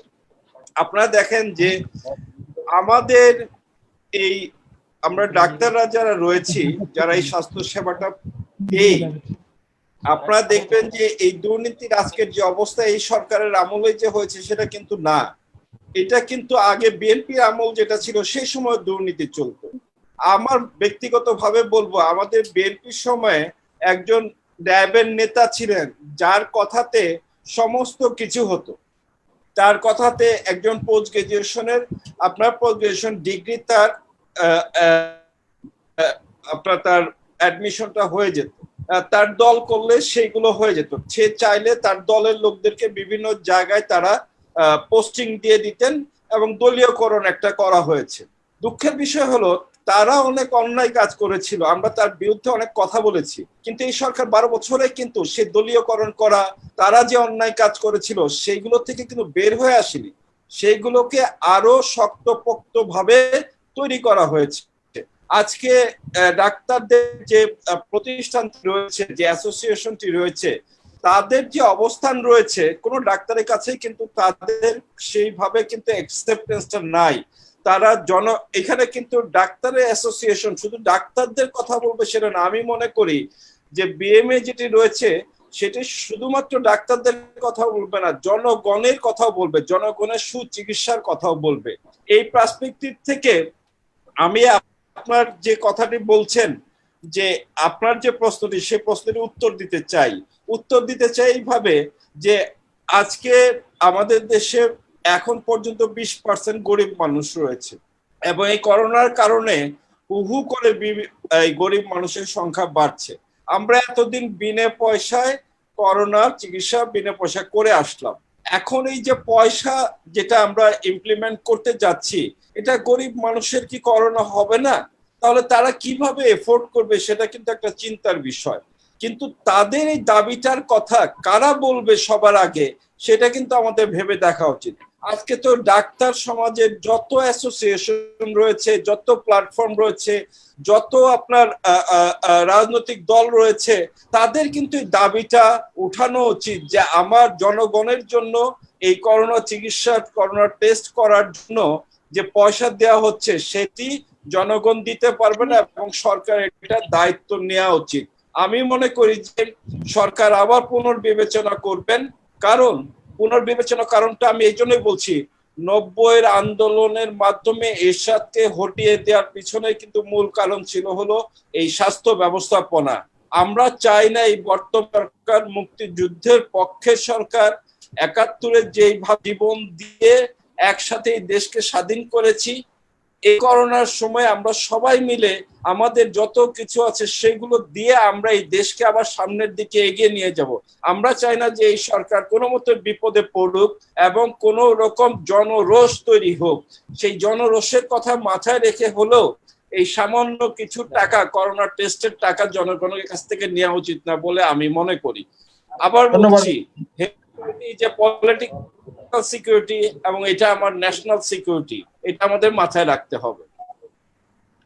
ধন্যবাদ জনস্বাস্থ্য বিশেষজ্ঞ শামীম তালুকদার। আপনার কথার পরিপ্রেক্ষিতে একজন দর্শক মন্তব্য করেছেন, শুধু ডাক্তার নির্ভর স্বাস্থ্য ব্যবস্থা আমরা চাই না, ডাক্তারের পাশাপাশি আরো যারা এই স্বাস্থ্য ব্যবস্থাকে সমৃদ্ধ করেন, নার্স, প্যারামেডিক্স এবং ইভেন হাসপাতালের যে ক্লিনার বয়, তাদেরকেও মান উন্নয়ন করার জন্য সরকারের গৃহীত পদক্ষেপ দরকার। এই প্রসঙ্গে আমরা এখন মাননীয় অর্থাৎ keynote speaker professor doctor lieutenant general Aminul Islam, আপনার কাছে একটা প্রশ্ন এসছে, যে প্রশ্নটি হচ্ছে, স্বাস্থ্য ব্যবস্থার আপনি অনেক অসারত্বর কথা বলেছেন, সরকার চেষ্টা করে যাচ্ছে, তবে আরো নিত্য নতুন ব্যবস্থা যদি সরকার নিত, তাহলে এই ধরনের ক্রাইসিসটা চোখে পড়ছে সকল মানুষের কাছে, সেই ক্রাইসিসটা ধরা পড়তো না। তো প্রশ্নটা আসলে একটুখানি দর্শক ঘুরিয়ে করেছেন, যে এই রিজিওনাল যে টেনশন, অর্থাৎ আঞ্চলিকতার যে চাপ উপচাপ চলছে এই অঞ্চলে, তো সেইখানে বাংলাদেশের ভূমিকা কেমন হতে পারে, উনি বারবার এই প্রশ্নটা করছেন। সো মাননীয় প্রফেসর ডক্টর আমিনুল ইসলাম, আপনি আমার প্রশ্নটি বুঝতে পেরেছেন? হ্যাঁ, বুঝতে পেরেছি। ধন্যবাদ। এটা ভালো প্রশ্ন। তবে আমাদের সাবজেক্টের ইয়েটা বেড়ে যাচ্ছে আর কি, মানে স্কোপটা অনেক বেড়ে যাচ্ছে। Never mind, I will try to address ইট। আমি অ্যাড্রেস করার চেষ্টা করব। একটা ক্রাইসিসে তো আমরা আছি, করোনা ভাইরাসের ক্রাইসিস। এটা বৈশ্বিক সমস্যা। আমেরিকা সমস্যা পড়ে গেছে, ব্রিটেন এখনো সমস্যাতে আছে। তো জার্মানি অনেকখানি ভালো করেছে, চায়না হয়তো কিছুটা ভালো করেছে, ইন্ডিয়ায় বিরাট সমস্যা আছে। এখন ইন্ডিয়ার জন্য দুটো থ্রেট, আমরা যেটা কোর ভ্যালু বলি, যেটাকে ভাইটাল ন্যাশনাল ইন্টারেস্টের মধ্যে ইন্ডিয়া এখন দুটোর মধ্যে ঢুকে গেছে। একটা হলো তার করোনা, আর হলো তার হিমালয় বর্ডার ইস্যু নিয়ে গালওয়ে ভ্যালিতে তার সমস্যা। এবং ওইটা হলো that is called the highest battlefield of the world. That area is called the highest battlefield of the world. এখন সেখানে চায়নার সাথে, এবং চায়না ওখানে আঁকড়ে বসে গেছে, চায়না কিন্তু কিছু ঘটবে না। কাজে India is now facing two fronts together and both are vital interest. এটা আমরা ইন্টারন্যাশনাল রিলেশনস বা পলিটিক্যাল সায়েন্সে আমরা ডিফাইন করি, যেটা আমার জাতির অস্তিত্ব যেখানে বিপদ মানে অ্যাট রিস্ক, বিপদের মধ্যে পড়ে যায়, তখন সেই জায়গাতে রাষ্ট্রের সমস্ত রিসোর্স ওখানে মোবিলাইজ করতে হয়, ইনক্লুডিং, লাস্টে কথা লাগে, ইনক্লুডিং মিলিটারি ফোর্সেস। ইন্ডিয়ার জন্য এখন এটা হয়ে গেছে। এটা খুবই দুঃখজনক। আমি বলবো যে এই সময় চায়না বা ইন্ডিয়া তারা এর মধ্যে আসতে গেল কেন? জিও পলিটিক্যালি চায়নার জন্য এটা খুব ইম্পর্টেন্ট, ইন্ডিয়ার জন্য খুব ইম্পর্টেন্ট। কাশ্মীর যেহেতু 370টা ওই যে ক্লজ 370টা উঠিয়ে দেওয়ার পর থেকে চায়না এটাকে ভালোভাবে নেয়নি। এই জন্য চায়না এগিয়ে আসতেছে। ওই জায়গার ক্রিটিক্যাল একটা এরিয়া, ওখানে পাকিস্তানের চায়নার একটা করিডোর আছে, ওটা সিকিউরিটি করিডোর বলে, economic corridor, this very important to China, very important. ওখানে কার্গিল আর ওখানেই হয়েছিল।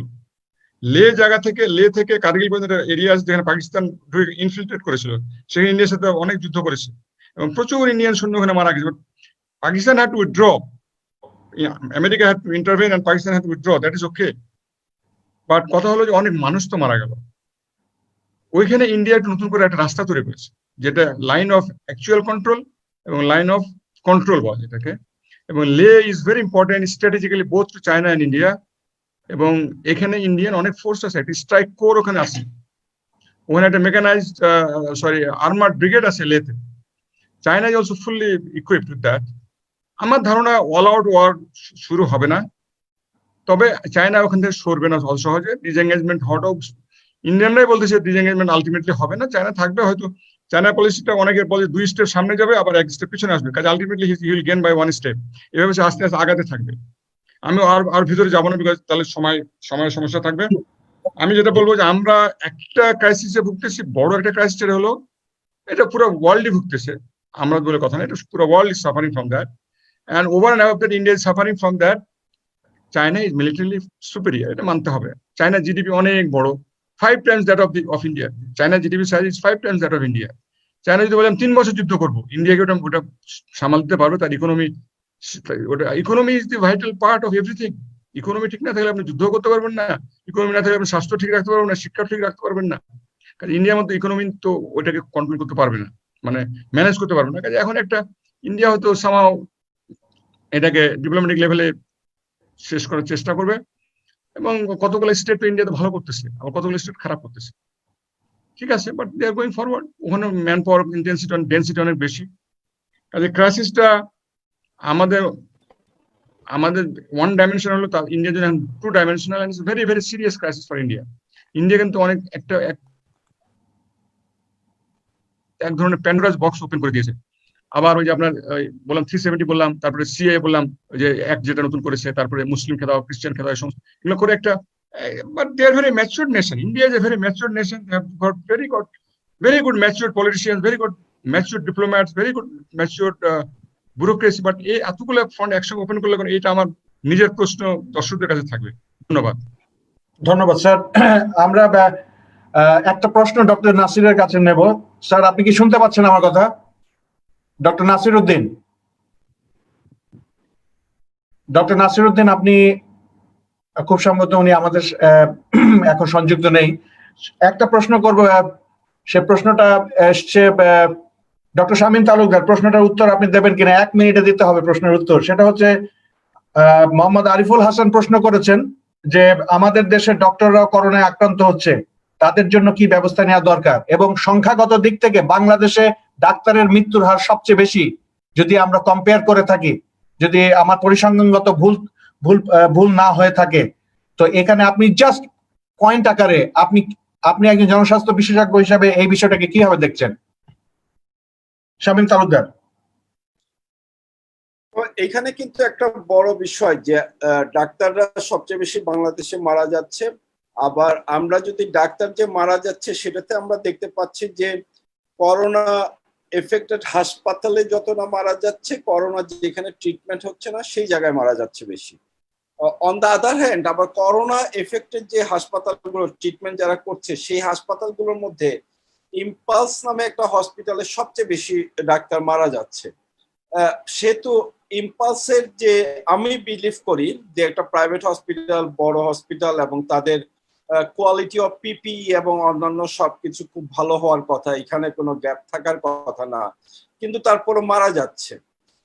সেহেতু এখানে মনে হয় যে আপনি যদি দেখেন যে ভাইরাস লোড যেটা, তারপরে আমাদের একটা হসপিটালে যে পরিমাণ পেশেন্ট থাকার কথা এবং ভাইরাস লোড উইদিন হসপিটালে যেটা হচ্ছে, সেটা বোধহয় কোনো না কোনো ভাবে আমরা scientifically could not able to manage, আমরা ম্যানেজ করতে পারতেছি না। আমি এখানে বলবো যে বিদেশে ম্যাক্সিমাম হাসপাতালগুলোতে আপনার যে আউটফ্লো একটা এয়ার সিস্টেম এরা রাখতেছে, যার ফলে ভাইরাস যেন উইদিন দ্য হসপিটাল স্পেসের মধ্যে যেন এটা না থাকে। আমি বলবো যে আমরা আসলে জানি না কেন মারা যাচ্ছে। আমাদের সবার আগে দরকার হলো কেন মারা যাচ্ছে এটা খুব দ্রুত জানা। কেন মারা যাচ্ছে এটা জানলে আমরা হয়তো কিভাবে এদেরকে বাঁচানো যায় সেটার ব্যবস্থাটা আমরা করতে পারবো। কারণ বিভিন্ন ডাইমেনশনাল ওয়েতে কিন্তু আমাদের ডাক্তাররা, তখন যেখানে করোনার চিকিৎসা হচ্ছে না সেখানে বেশি ডাক্তার এফেক্টেড হচ্ছে, যেখানে করোনা চিকিৎসা হচ্ছে সেখানে হচ্ছে, কিন্তু একটা পিপি, অনেকে বলছিল যে পিপির কোয়ালিটি খারাপ, সেটাও হয়তো খারাপ। এই সমগ্র জিনিসগুলি কনসিডারেশনে রেখে দ্রুত আমাদের একটা সায়েন্টিফিক্যালি আমাদের এটা বের করা উচিত যে কেন হচ্ছে, এবং সেই হিসাবে মেজারমেন্ট নেওয়া উচিত। তবে ডাক্তারদের কাছে আমার একটা বিনীত অনুরোধ থাকবে যে পিপি শুধু পড়লে চলবে না, পিপিটা প্রপার ওয়েতে এটা ম্যানেজ করা এবং এটা ওয়েস্টেজটাকে প্রপার ওয়েতে ফেলে দিয়ে এবং এটাকে ডিস্ট্রয় করাটা, এখানে একটা গ্যাপ আছে বলে আমার ব্যক্তিগত ধারণা।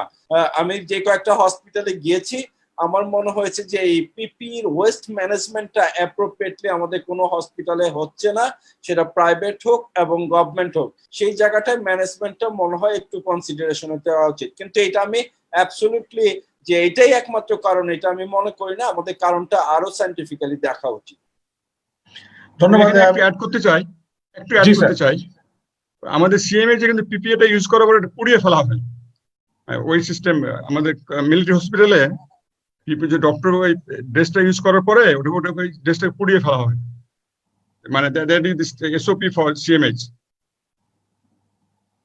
আচ্ছা স্যার, এখানে একজন মন্তব্য করেছেন ডক্টর শামীম, উনি উল্লেখ করেছেন মাননীয় স্বাস্থ্যমন্ত্রী সংসদে দাঁড়িয়ে বলেছেন ডাক্তাররা পিপিএ পড়তে জানেন না, তাদেরকে পিপিএ পড়ার শেখানো হয়েছে। যাক, এই মন্তব্যটাকে আমরা নিলাম। এখন আমরা চলে যাচ্ছি মাননীয় সভাপতির কাছে। মাননীয় সভাপতি, মাননীয় উপাচার্য পরিচালক ডক্টর ওয়াজের রিসার্চ এন্ড ট্রেনিং ইনস্টিটিউট এবং বেগম রোকেয়া বিশ্ববিদ্যালয়ের মাননীয় উপাচার্যকে তার সভাপতির ভাষণ দেওয়ার জন্য অনুরোধ করছি। ধন্যবাদ। মাননীয় উপাচার্য। এই সেমিনারের সম্মানীয় প্রধান অতিথি এবং keynote speaker lieutenant general Purushottam Aminul Karim, তিনি ইতিমধ্যে সেনাটুপির সাথে প্রফেসরিয়াল একাডেমিক হ্যাটও মাথায় ধারণ করেছেন এবং চমৎকার শোভা পাচ্ছে সেটি। আমাদের দেশের অন্যতম সেরা private university independent university of বাংলাদেশে ডিনের দায়িত্ব পালন করেছেন এবং সৌভাগ্যক্রমে আমি এক টার্মে এই বিশ্ববিদ্যালয়ের সিন্ডিকেট মেম্বার হিসেবে ভূমিকা পালন করেছি, ইউজিসির প্রতিনিধি হিসেবে। সেই জন্য আমি জানি, তাকে সাধুবাদ। তিনি চমৎকার একটি উপস্থাপনা আমাদের সামনে হাজির করেছেন এবং এই যে কম্বিনেশন অফ টু হ্যাটস, সেটা যে কতটা চমৎকার একটা ইল প্রদান করতে পারে সেটা তার এই উপস্থাপনার মাধ্যমে আমরা জেনেছি। With academic hat along with military hat, তিনি সিকিউরিটি এবং ম্যানেজমেন্ট দুটোর পার্সপেক্টিভ নিয়ে এসছে এবং স্কোপটা ইচ্ছা করেই সম্প্রসারণ করতে চাননি, ফোকাস থাকতে চেয়েছেন তার আলোচনায়। সেটা খুব যুগোপযোগী, টপিক্যাল, রেলেভেন্ট হয়েছে, সেই জন্য অবশ্যই তাকে সাধুবাদ। আমাদের ডেজিগনেটেড ডিসকাসেন্ট ডক্টর নাসির দীর্ঘদিন ধরে প্রায় 250-র মতো হেলথ এনজিও সমন্বয়ের দায়িত্ব পালন করেছেন, পৌরোহিত্য করেছেন। Voluntary health service society in বাংলাদেশের কর্ণধার ছিলেন তিনি। তো ফলে আমাদের নসরকারি হেলথ সেক্টরের রীতিমতো দিকপাল বলা যেতে পারে তাকে,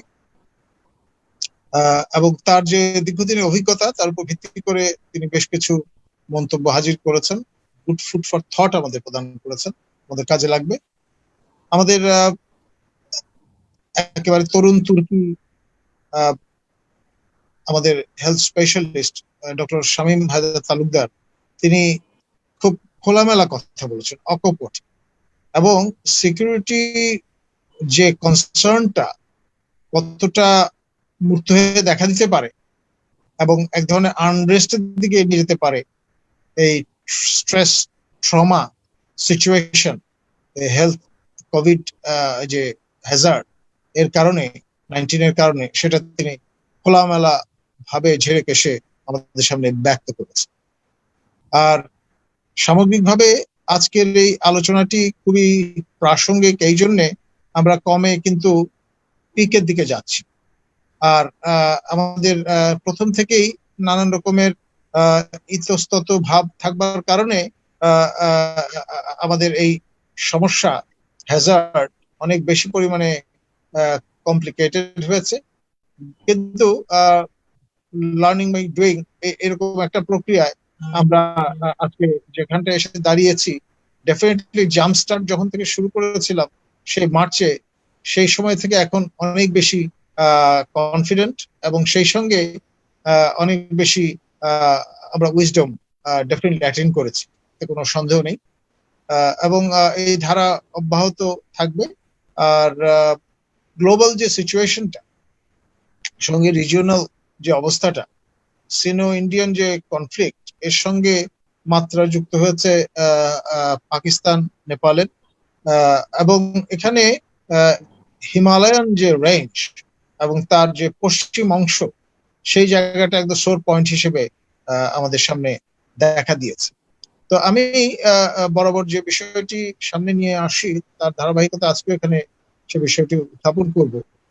we are in fact in a biological warfare situation, এবং এই যে নোশনটা সেটাকে একেবারে কনস্পিরেসি থিওরির ডোমেইনে ফেলে দিয়ে যদি আমরা ব্যাখ্যা বিশ্লেষণে যাই তাহলে হয়তো বা ভুল হয়ে যেতে পারে। সেই জন্য ওই ডাইমেনশনটাও আমরা নিয়ে আসতে চাই আমাদের চিন্তার ভাবনার জগতে, ধ্যানের জগতে।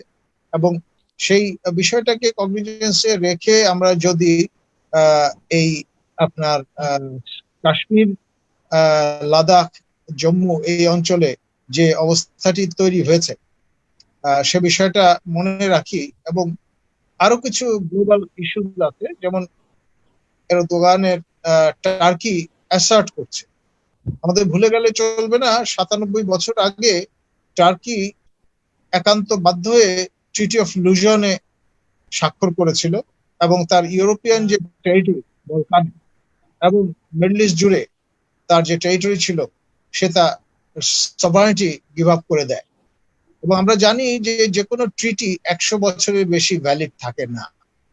এখন 2023-এ গিয়ে ট্রিটি অফ লুজনের কার্যকারিতা শেষ হয়ে যাবে এবং তারই প্রিলুড হিসেবে এরদোগান তার মতো করে অঙ্ক কোশ্চেন কিনা হু নোজ। এবং গত কদিন ধরে তিনি কাশ্মীর নিয়ে কিন্তু দুদিনের সম্মেলন আহ্বান করে বসেছে। মানে রিজিওনাল প্রক্সিমিটি পার্সপেক্টিভে ইমিডিয়েট নেইবার টার্কি না, কিন্তু তারপরেও ন্যাটোর মেম্বার স্টেট হিসেবে আবার নিউ ফাউন্ড যে ফ্রেন্ডশিপটা তার রাশিয়ান ফেডারেশনের সঙ্গে, সবকিছু মিলিয়ে বাংলাদেশে তিনি এই কোভিডের আগে উড়ে চলে এসেছিলেন এবং এক বৈঠকেই তিনি টার্কিশ এয়ারলাইন্সের যে চলাচলের সুযোগ সুবিধাটা সেটা এনশিওর করে গেছে, direct flight from Dhaka to Istanbul. এটা একটা ব্রেক থ্রু ছিল। এবং পরবর্তীতে রোহিঙ্গা ক্রাইসিসের সময় ফার্স্ট লেডি অফ টার্কি তিনি কিন্তু আমাদের দেশে এসেছিলেন। এবং এই সবগুলো ঘটনা বিচ্ছিন্নভাবে দেখবার কোনো যোগ কিন্তু নেই। এই ট্রিটি অফ লুজনের বিষয়টা মাথায় রেখে টার্কি নতুন করে যে অটোমান এম্পায়ারের যে লিগেসি এবং তার যে হিত গৌরব এবং প্রভাব সেটা পুনরুদ্ধার করবার জন্য অ্যাসপায়ারেন্ট একটা ফোর্স হিসেবে ডেভেলপ করছে। আবার ওই ফ্রেমওয়ার্কটা আমাদের ভুলে গেলে চলবে না। 71-এর আগে আরসিডি, রিজিওনাল কোঅপারেশন ডেভেলপমেন্ট বলে যে ফোরামটা ছিল টার্কি, ইরান এবং পাকিস্তানকে ঘিরে, সেটি লিগেসি কিন্তু রয়ে গেছে। ফলে তার একটা অব্লিগেশনও আছে এই রিজিয়নের প্রতি। আর কাশ্মীর এমন একটা টেরিটরি যেটা 3 ভাগ হয়ে আছে। আপনার 37% অ্যাডমিনিস্টার করছে পাকিস্তান, 43% অ্যাডমিনিস্টার করছে ইন্ডিয়া, 20% অ্যাডমিনিস্টার করছে China, People's Republic of China.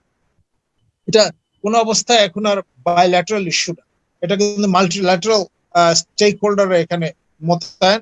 আর আমাদের জেনারেল আমিনুল করিম স্যার যথার্থভাবেই বলেছেন হাইয়েস্ট অল্টিটিউড ব্যাটল গ্রাউন্ড। আমরা সিয়াচেনের কথা নিশ্চয়ই মনে আছে, জিয়াউল হক প্রথমবারের মতো বুদ্ধির খেলায় ভারতকে হারিয়ে দিয়েছে। তিনি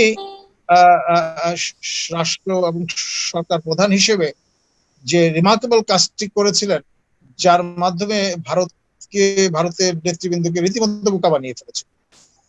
যতগুলো মাউন্টেনিয়ারিং ম্যাগাজিন আছে ওয়েস্টার্ন ওয়ার্ল্ডে, সেগুলোতে তিনি খুব লুক্রেটিভ বিজ্ঞাপন হাজির করেছেন যে পাকিস্তানে পৃথিবীর সর্বোচ্চ শৃঙ্গগুলো অবস্থিত। আপনারা যারা পর্বতারোহী ক্লাবগুলো আছে, তারা যারা ইন্টারেস্ট দেখাবেন, তারা আপনারা চলে আসেন, পাকিস্তান সর্বোচ্চ ফ্যাসিলিটেশন প্রদান করে। এবং এই আহ্বানে সাড়া দিয়ে সুইজারল্যান্ড থেকে শুরু করে, কানাডা থেকে শুরু করে, মার্কিন যুক্তরাষ্ট্র থেকে শুরু করে, ব্রিটেন, ফ্রান্সের মতো দেশগুলো, অর্থাৎ ন্যাটো অ্যালাইজ, এরা অনেকেই অভিযাত্রী দল এবং স্ব দেশের পতাকা নিয়ে এসে হাজির হয়েছিল পাকিস্তানের রাজধানীতে। এবং সেখান থেকে তারা এই কারাকোরাম রেঞ্জে এক একটা শৃঙ্গ জয় করেছে, পুরে সেই দেশের পতাকা এবং সঙ্গে পাকিস্তানের পতাকা উড়িয়ে দিয়েছে। তার মানে ডি জুরো সেন্সে সেই দেশের রিকগনিশনটা প্রদান করে ফেলেছে এটা পাকিস্তানের টেরিটরি। এবং এই প্রক্রিয়ায় জিয়াউল হক কায়দা করে সিয়াচেন গ্লেসিয়ারের দখল নিয়েছিলেন উইথ ডিপ্লোম্যাটিক ব্রেক থ্রু।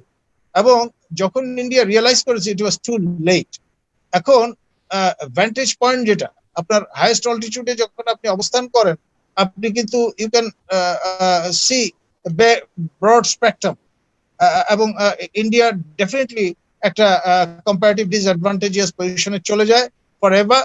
এবং তার ফলে এই পরবর্তীতে কার্গিল ফিয়াস্কো যেটা আমরা দেখি, সেটার এনকারেজমেন্টটা কিন্তু এই সিয়াচেন থেকে এসছে, এই ব্রেক থ্রুটার কারণে, from two sides, military as well as diplomatic, দুই দিক থেকে পাকিস্তান কিন্তু গেইন করে গেছে। এবং ওই যে এজটা ডেভেলপ করে গেছে পাকিস্তানে, সেখান থেকে কিন্তু সরানোর কোনো কায়দা নেই।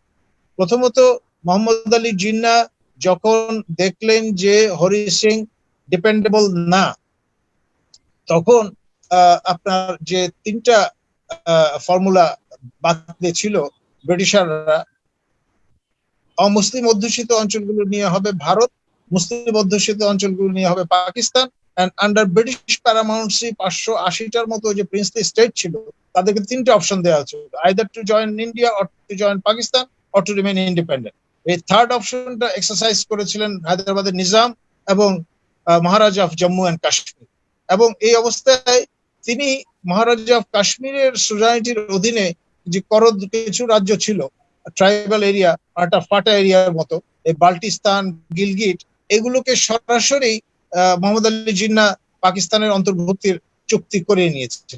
করে নিয়ে তারপর যখন ব্রিটিশ সেনাপতি, তার যিনি চিফ অফ স্টাফ সেই সময় ছিলেন একাধারে ব্রিটিশ এবং মানে জেনারেল, পাকিস্তান এবং ভারতীয় বাহিনীর দুজনেই ছিলেন কোইন্সিডেন্টালি ব্রিটিশ জেনারেল, যখন আদেশ করা হলো টু মুভ অন, এনটিএম প্রদান করা হলো, তখন কিন্তু he refused, he just decided to stay idle like Mir Jafar Ali Khan, battle of Plassey.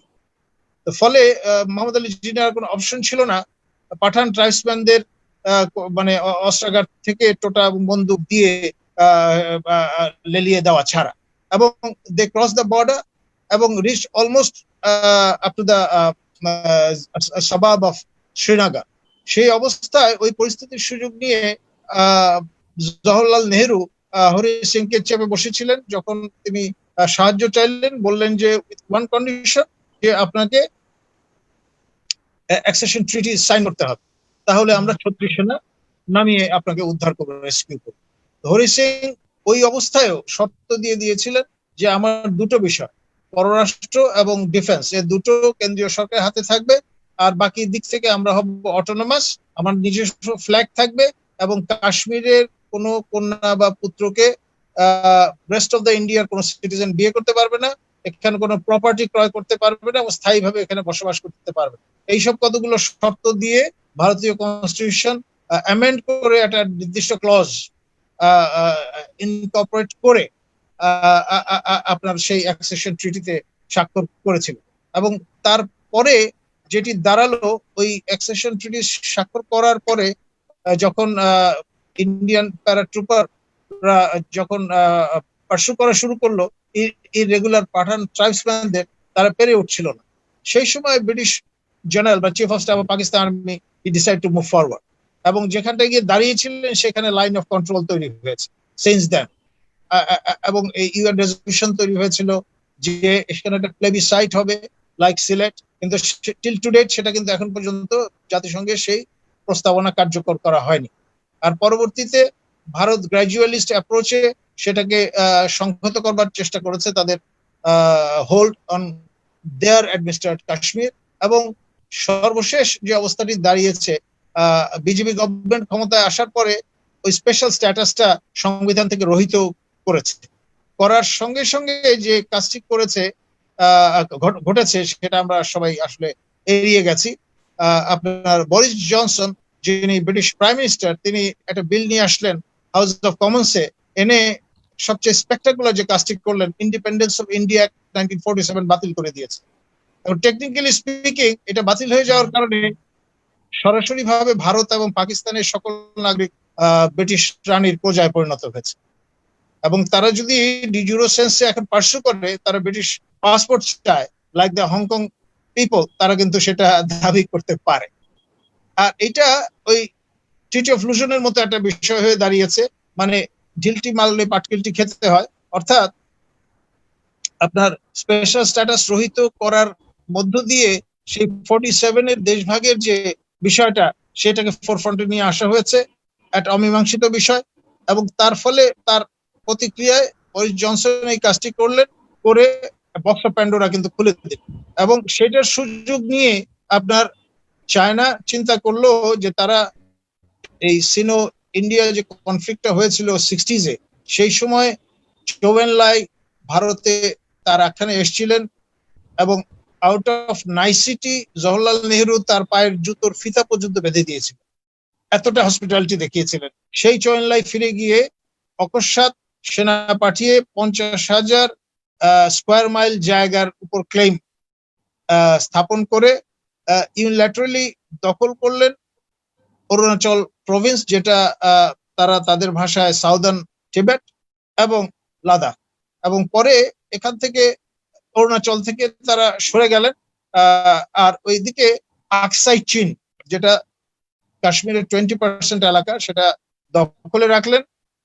আবার পরবর্তীতে পাকিস্তান গভর্নমেন্ট তাদের নিয়ন্ত্রণাধীন আরো 1,004 কিলোমিটার এলাকা চীনকে উপহার দিয়ে দিল। তো ফলে দুই রকম সত্ত্বে চায়না সেখানে বসেছে, এবং এখন যে অবস্থাটা গারওয়াল আপনার ভ্যালিতে যে অবস্থানটা নিয়ে আছে, দুই পা আগানো এক পা পেছানো, ক্যাট এন্ড মাউস গেমের মধ্যে এই কোভিড এর এই যে মানে বায়োলজিক্যাল ওয়ারফেয়ারের যে পরিস্থিতিটা, সেটার সুযোগ নিয়ে এমন একটা অবস্থায় ফেলে দিয়েছে, মোদি যতই রেটরিক মোদি গভর্নমেন্ট করে থাকুক না কেন, শেষ অব্দি এই 500 কোটি টাকা তাকে কিন্তু অ্যালোকেট করতে হয়েছে, এবং দ্রুততার সঙ্গে যাতে প্রকিউর করা যায় আপনার এয়ার সিকিউরিটি এবং আপনার ডিফেন্স ব্যবস্থা।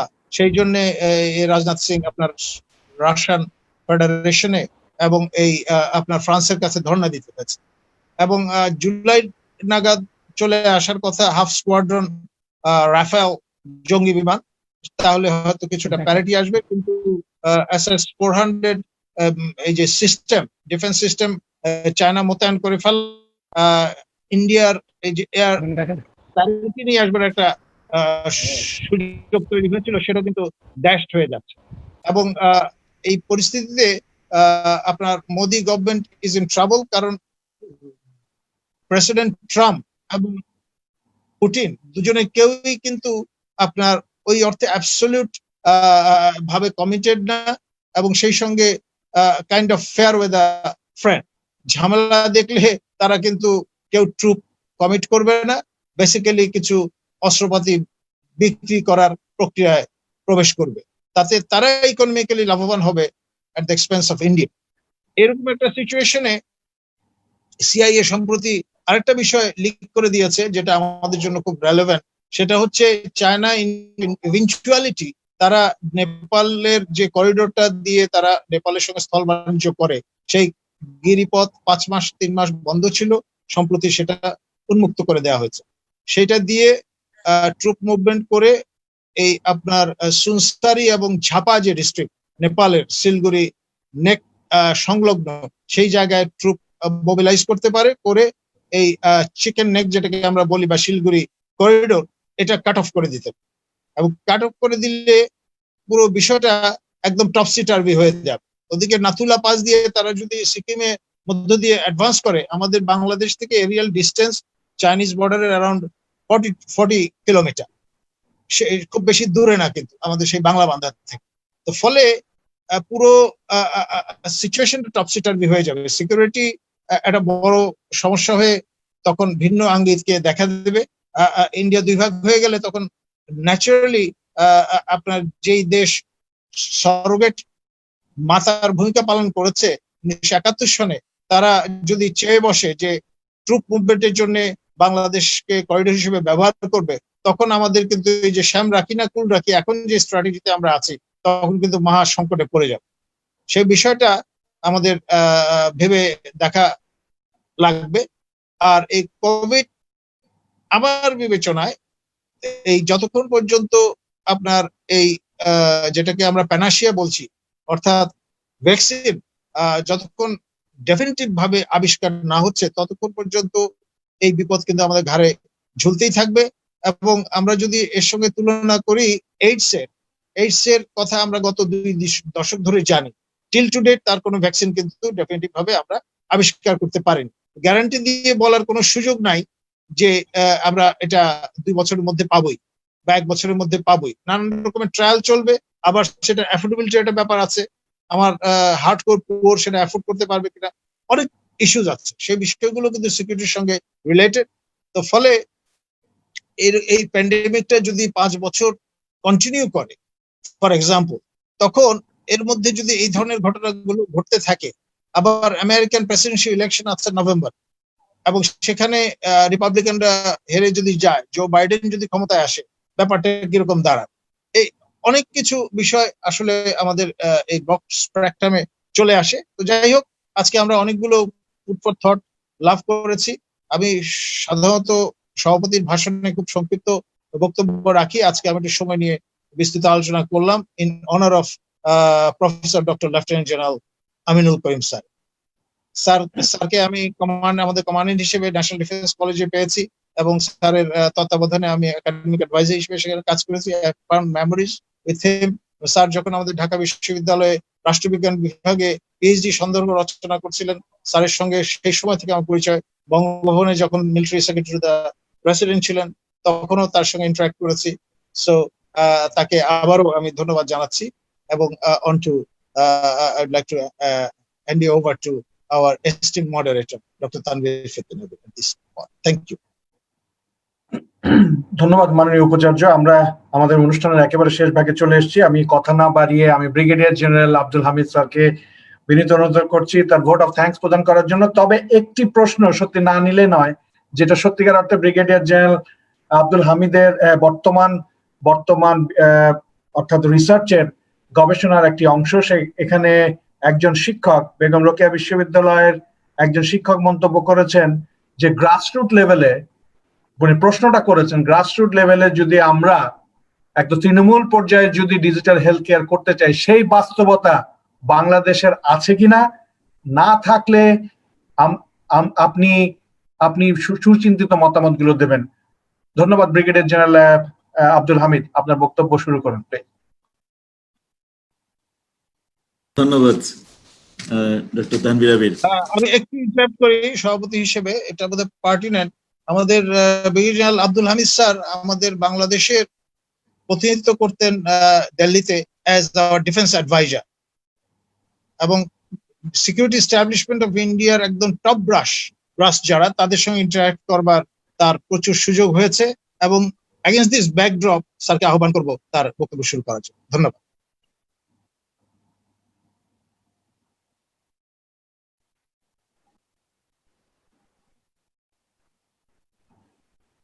স্যার আপনার ইয়েটা মিউট হয়ে আছে। ধন্যবাদ। আমি ধন্যবাদ প্রথমে দিচ্ছি যে আমাকে এতটুক সম্মান দেওয়ার জন্য, বিশেষ করে যে আপনি শেষে যে মন্তব্যগুলো করলেন। বাট আমি ওই সাবজেক্টটাতে হয়তো প্রথমে এখানে যাব না। আমি প্রথমে আমরা আগে স্বাস্থ্য খাতে আসি। যে প্রশ্নটা এসেছিল সেটা হলো যে হ্যাঁ, আমরা অনেকগুলো থ্রেট, অনেকগুলো চ্যালেঞ্জ শুনলাম। আর হ্যাঁ, কয়েকটা ভালো পয়েন্টও আসছে যে আমাদের যে গত 20 বছর যে ডেভেলপমেন্ট অন্যান্য সেক্টরে হয়েছে, এটা কিন্তু দিস এ প্লাস পয়েন্ট। এবং আমাদের প্রচুর ইনফ্রাস্ট্রাকচার যে ডেভেলপ হয়েছে, সেটাও কিন্তু প্লাস পয়েন্ট। আমি প্লাস পয়েন্ট গুলোই বলবো।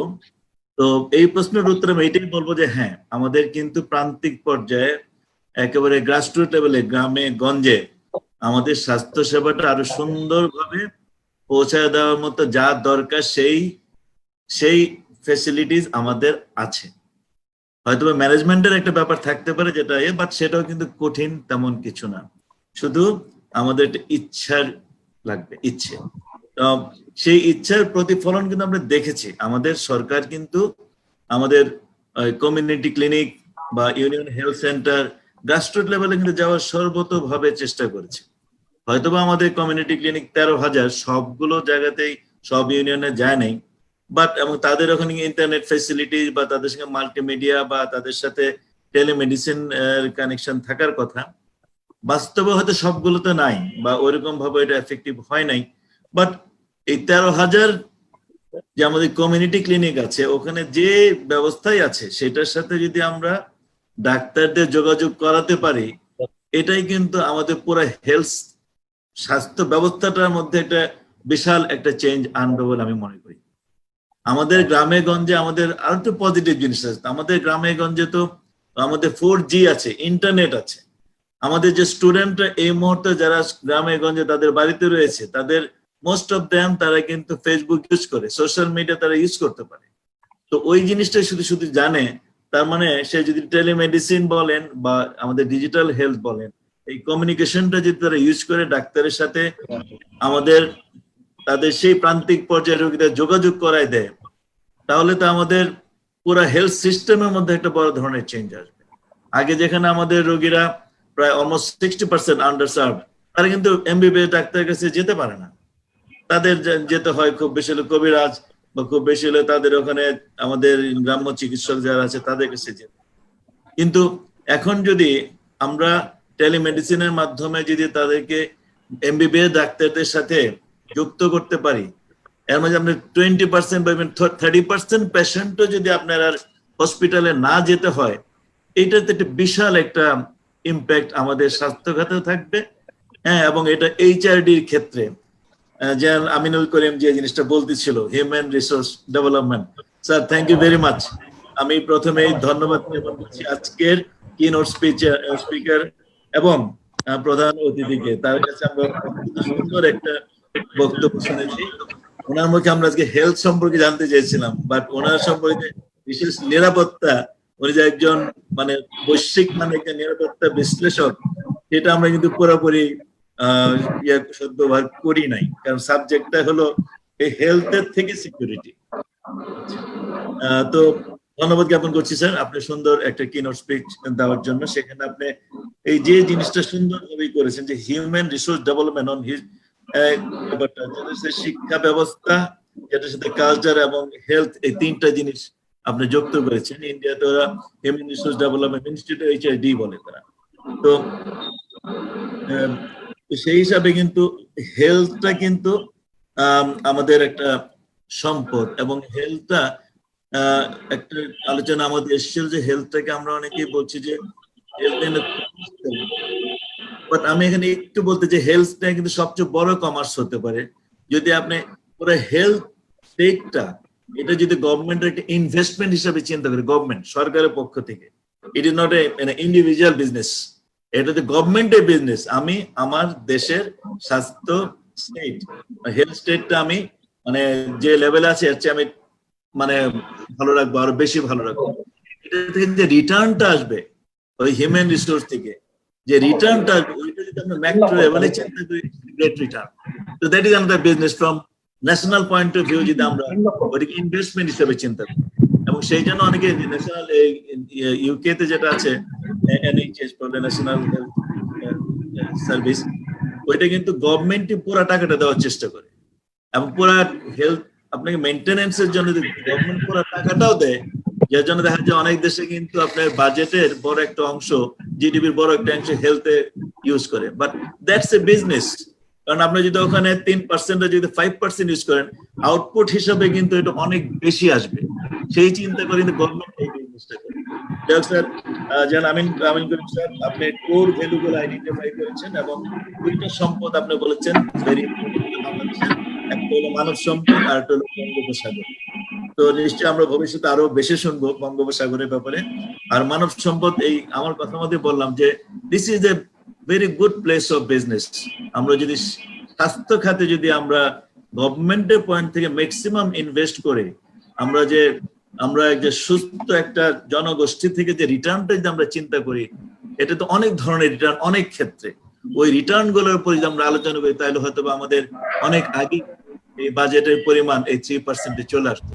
বাট ওই ব্যাপারে কিন্তু সিকিউরিটি বিশেষজ্ঞ হিসাবে কিন্তু আমরা খুব একটা বেশি আলোচনায় নিয়ে আসি নাই, বড় কোনো রিসার্চ আমরা করি না। What is the output? আমরা তো নন ট্রেডিশনাল সিকিউরিটি সেটার ব্যাপারে অনেক আলাপ করেছি, যে নন ট্রেডিশনাল সিকিউরিটি যেগুলা, সিকিউরিটি শুধু একা মিলিটারি সিকিউরিটি না, একটা দেশের স্বাস্থ্য মানে লোকজনের স্বাস্থ্য খাতে যদি বড় ধরনের একটা ডিজাস্টার হয়, ইট এফেক্টস এভরিথিং। পুরো গ্লোবে যেরকম দেখা যাচ্ছে যে স্বাস্থ্য খাতে একটা অ্যাটাকের জন্য পুরো গ্লোবের ইকোনমি বলেন, মিলিটারি বলেন, সবকিছু কিন্তু এখন মোটামুটি টক্সিক। এই জিনিসটা আমাদের বড় ধরনের একটা দুর্বলতা, আমরা এই জিনিসটা চিন্তা করেন নাই। আমরা ইভেন আমরা যারা মিলিটারি নিয়ে আলোচনা করেছি বা সিকিউরিটি নিয়ে আলাপ করেছি, বা যারা ভাইস চ্যান্সেলর নাজমুল হাসান করিমুল্লাহ সাজ্জাদ, আমরা কিন্তু এই জিনিসগুলো আমরা আসলে চিন্তাই করি না। আমরা সবসময় তো ওয়েপনের উপরে নিউক্লিয়ারের উপরে আমরা এই জিনিস চিন্তা করছি।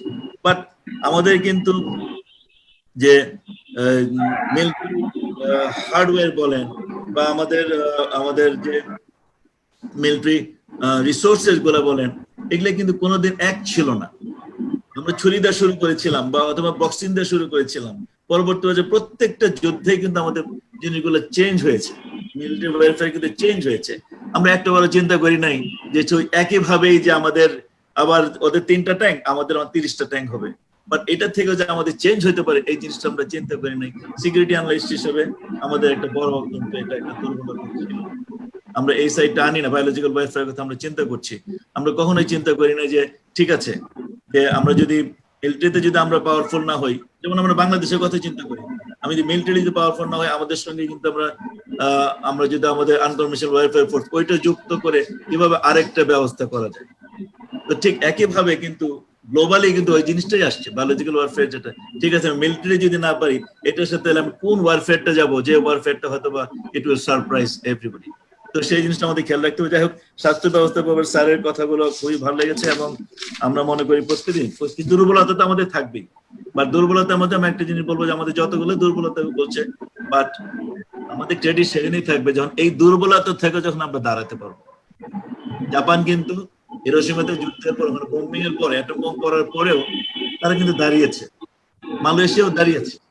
তো সুতরাং there is no credit, আমি আবার বলবো, there is no credit যে আমরা শুধু পিছনের দিকে তাকিয়ে থাকবো। এখান থেকে আমরা সামনে যারা আগাইতে পারবো, there is the leadership। আমি সেটাই আমি আশা করবো। স্যার আমাদের ডক্টর নাসির উদ্দিন সাহেব, উনিও কিন্তু সুন্দর পয়েন্ট বলেছেন, তাকে ধন্যবাদ জ্ঞাপন করছি যে উনি স্বাস্থ্যের ডেফিনিশনটা দিয়েছে। আমরা জানি না এই স্বাস্থ্যের ডেফিনিশনটা আমরা কতজন জানি, কতজন জানলে কতটুকু অনুধাবন করি। এটা WHO বলা দরকার নাই যে উনি বলছে যে একটা ফিজিক্যাল, মেন্টাল, সোশ্যাল ওয়েলবিং, হ্যাঁ, আমাদের ডেফিনিশন অফ WHO যেটা। এবং আমার মানসিক ভাবে আমার সুস্থ থাকতে হবে, তাহলে আউটপুট বের হবে না। উনি সুন্দর, এবং এই জিনিসটাই যদি আমরা আর একটু আগে আলোচনা করতাম, মাইন্ডেড, আমাদের স্বাস্থ্য কিন্তু একটা বেসিক যে ফান্ডামেন্টাল যে আমাদের ডিমান্ডগুলো আছে, এটা ওয়ান অফ দ্য থিংস, এটা কনস্টিটিউশনালি প্রত্যেকটা গভর্নমেন্ট কিন্তু বাধ্য এই স্বাস্থ্যটাকে তাদের দেখতে হবে, এমন একটা স্টেটে নিয়ে আসতে হবে যাতে তাদের জনগণ সবার স্বাস্থ্য ভালো থাকে। এবং স্বাস্থ্যটা মেন্টাল, ফিজিক্যাল এবং সোশ্যাল, এবং এই জিনিসটা মানে এনশিওর করার জন্য আমাদের যত কিছু করার সেটা আমাদের করা উচিত। স্যার ধন্যবাদ স্যার, ডক্টর নাসিরউদ্দিন স্যার, আপনার টেকনিক্যাল জন্য আপনার অনেকগুলো কথা আমরা বুঝতে পারি নাই, কিন্তু আপনি স্বাস্থ্য সার্বজনীনের কথা বলছেন, হেলথ ফর অল, হ্যাঁ, এবং এটা শুধুমাত্র সুন্দরভাবে বুঝিয়েছেন যে হেলথ ফর অল মানে এটা নট বড় লোকের না, ধনীর না, হিন্দুর না, মুসলিমের না, বাপের না, মায়ের না, এটা কিন্তু সবার। এই যে এই থিমটাকে আমরা যদি এখন আমরা সুন্দরভাবে সবাইকে বোঝাতে পারি, অনুধাবন করি, সেই হিসেবে যদি আমরা একটা সুন্দর ব্যবস্থা নেই, তাহলে হয়তোবা এটা আমাদের জন্য মঙ্গল আসবে। উনি প্রিভেন্টিভ হেলথ কেয়ারের কথা বলেছে, এবং আমাদের রোগ প্রতিরোধে যে আমাদের বড় ধরনের একটা সাফল্য হয়েছে, হ্যাঁ, স্পেশালি কমিউনিটি হেলথের ব্যাপারে। এবং ওনার কমিউনিটি হেলথের সাথে আমি ইন্টারনেট বা ডিজিটাল হেলথ কেয়ার কিন্তু কানেকশন কিন্তু আমি বলছি স্যার। এটা আমাদের দেশে আপনি আমিন করিম স্যার কিন্তু বলেছেন যে আমাদের অনেকগুলো দুর্বলতা বলেছেন, কিন্তু যে আমাদের পেশেন্ট টু ডক্টরস রেশিও বলেন, পেশেন্ট টু নার্স রেশিও বলেন, বা নট ডক্টরস নার্স পেশেন্ট বলেন, ঠিক আছে, কিন্তু এর মাঝে কি আপনারা স্বীকার করেন যে আমাদের দেশে অনেক ডাক্তার বেকার? আপনার ওই যে আমাদের ইকুয়ালিটি আনইকুয়ালিটির কথা বলছিল, সোশ্যাল ইনইকুয়ালিটি, এই ডাক্তারদের মধ্যে সেই সোশ্যাল ইনইকুয়ালিটি আছে। There is also sign of capitalism in the total doctor society. 10 John doctor কামাই করে 90 টাকা, আর 90 জন ডাক্তার কামাই করে 10 টাকা। 10 জন ডাক্তার, তাদের 90 জনের লোড তাদের উপর, they cannot raise their hand, ওই যে আপনি পাবলিক ইয়াতে কাজ করে, হসপিটালে কাজ করে আবার চলে যেতে প্রাইভেটে পরে রাত্রে 10টা পর্যন্ত থাকে, সেও তো একটা মানুষ। কিন্তু যে সিস্টেমটা এরকম তাকে এরকম বাধ্য করে, বাট অনেক ক্ষেত্রে কিন্তু অনেকটা ঘুরে বেড়াইতেছে, তারা কিন্তু অ্যাপ্রোপ্রিয়েট জায়গা হচ্ছে না। স্পেশালি আমাদের অনেক জুনিয়র ডাক্তার আন্ডার এমপ্লয়েড। আমাদের মেডিকেল থেকে বের হওয়ার পরে, ইন্টার্নি করার পরে প্রথম 3-4 বছর কিন্তু প্রচুর ডক্টর আনএমপ্লয়েড থাকে, এবং 6 বছর চাকরি করার পর, পড়াশোনা করার পরে একটা ডাক্তার যদি 15,000 টাকার মাসিক বেতন পায়, তাহলে তার কি ইন্টারেস্টে থাকবে যে এই যেখানে কাজ করে? তখন চেষ্টা করে তারা ভালো ভালো লোকগুলো বাইরে চলে যায়, বা ফরেন সার্ভিসে জয়েন করে, বা পুলিশে জয়েন করে। তো আমাদের কিন্তু এই সাইডটা স্যার একটু দেখতে হবে যে এই আন্ডার এমপ্লয়েড গুলোকে আমরা ইন্টারনেটের মাধ্যমে বা ডিজিটাল হেলথ কেয়ারের মাধ্যমে, আমরা যে গ্রামীণ যারা আন্ডার সার্ভড আছে তাদের যদি কানেক্টিভিটি করতে পারি। আপনার ইন্টারনেট আছে, আপনার স্মার্টফোন আছে, ডাক্তার আছে, রোগী আছে, জিনিসটা। এবং এখানে কিন্তু এটা সম্ভব। যে আমি আমার প্রশ্নের উত্তর আমি এই জিনিসটা বললাম। তাহলে আমি আশা করবো, আপনি তো অনেকগুলো এনজিও আছে ডক্টর নাসির স্যার, এই এনজিওরাও কিন্তু একটা বড় ভূমিকা পালন করতে, কারণ আমাদের রোগীরা কিন্তু তাদের সেই অ্যাওয়ারনেসটা নাই যে ইন্টারনেটের মাধ্যমে ডক্টরের সঙ্গে কনসাল্ট করলেই যে কাজ হয়ে যাবে, এটা কিন্তু অ্যাওয়ারনেসটাই নেই। কিন্তু তাদেরকে জানানো হয়, বোঝানো হয়, তারা এটা ভালো জিনিস, টেক, এটা কিন্তু তারা অ্যাকসেপ্ট করবে। এবং এই অ্যাকসেপ্টটা করলে দেখবেন যে আপনাদের বড় একটা অংশ, বড় একটা লোড আপনার হসপিটাল থেকে কমে যাবে। এবং ওই যেখানে 7 দিন লাগতো প্রথমেই হসপিটাল পর্যন্ত পৌঁছাতে, সেখানে হয়তো 2 দিনে হয়তো অনেকে সেরে যাবে। এই যে একটা বিশাল জিনিস, এইটা আমাদের রিসার্চের পয়েন্ট। আমরা বাজেট ইনস্টিটিউশনের সাথে এবং বেগম রোকের সাথে এটা করছি। আমি আশা করি আপনারা সবাই হেল্প করবেন, যাতে আমরা এই গ্যাপটা বের করে আমরা হেলথ ব্যবস্থায় একটা বড় ধরনের চেঞ্জ আনতে পারি। আমার যে রিসোর্সটাই আছে, এটাকে আমরা কম্বিনেশন করে যদি একটা বেস্ট ইউটিলাইজেশন করতে পারি, এটা মনে হয় আমাদের সরকারের জন্য খুব ভালো হবে। আর ডক্টর শামীম হায়দার তালুকদার, উনি তো আজকে তো অনেক ওপেন কথা বলেছে, বাট উনি যে জিনিসটা বলছেন ম্যানেজমেন্টের ব্যাপারে ওনার কিছু অবজারভেশন উনি বলেছেন। তো ম্যানেজমেন্ট অন করাপশনের কথা যদি বলেন, করাপশন তো সব জায়গায় পুরো ওয়ার্ল্ড ওয়াইড।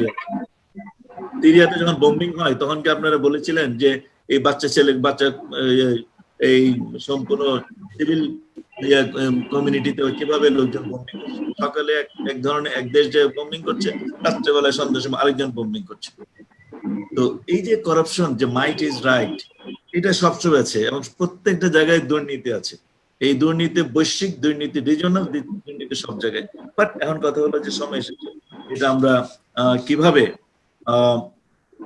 আমরা এটাকে মিনিমাইজ করতে পারি, চেষ্টা করতে হবে। সবাইকে বোঝাইতে হবে যে টাকা থাকলেই হবে না, টাকাটা মানে ইউজ করার ক্ষমতা থাকতে, মানে টাকাটা যদি আমরা পুরোটা সরাই ফেলি দেশ থেকে বাইরে, এবং আমরা যদি সারা জীবন এটা এখানে যদি খরচ না করতে পারি, তাহলে তো এই টাকা থাকা আর না থাকা একই কথা। বাট এটা ঠিক যে আমাদের স্বাস্থ্য ব্যবস্থাটা দোরগোড়ায় আনার কিন্তু একটা আমাদের কনসেপ্ট ছিল, এবং এটা কিন্তু গুড পয়েন্ট দ্যাট আমরা কিন্তু দোরগোড়ায় আনার যাবতীয় ব্যবস্থা কিন্তু চেষ্টা কিন্তু সরকার করেছে। আমরা শুধু কথায় শুধু সরকারকে দোষ দিই। হ্যাঁ, হয়তো মেইনটেনেন্সে যায়, ওইটা ম্যানেজমেন্টে যায়, হয়তো বা আমাদেরই তো ইনভলভমেন্ট। আমি যাই যদি করাপশন করি, তাহলে সরকার কি করবে? আমার তো নিজ থেকেও তো আমাদের একটা দায়িত্ব আছে। একজন ডক্টর, সে মানে সেই কাজ করছে, সে মনে করেন পাবলিক হসপিটালে, এরপর আবার প্রাইভেটে যাচ্ছে, বা যে ডক্টরটা আপনার হসপিটালে এমপ্লয়েড, ক্লাস নিচ্ছে ছাত্রদের, অথচ পরবর্তী বছর প্রাইভেট প্র্যাকটিস করছে, তাহলে পড়াশোনা করবে কখন? তো এটা সামগ্রিকভাবে দোষ দেওয়ার কিছু নাই, যে সেটা হলো যে আমাদের ছোট ছোট সমস্যা সব জায়গায় আছে।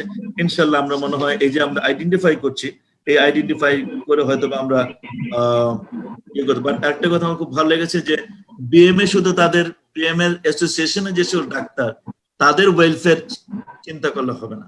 শামীম হায়দার স্যারের আমার এই কথাটা খুবই ভালো লেগেছে, যে তারা চিন্তা করবে পুরো দেশের স্বাস্থ্য নিয়ে। আমি এই মুহূর্তে আমরা জনগণের জন্য কি করবো এই ক্রাইসিস মুহূর্তে, সেই ফোকাসটা যেন এখন আসে, নট ফর দের ইয়ের জন্য না। ডেফিনেটলি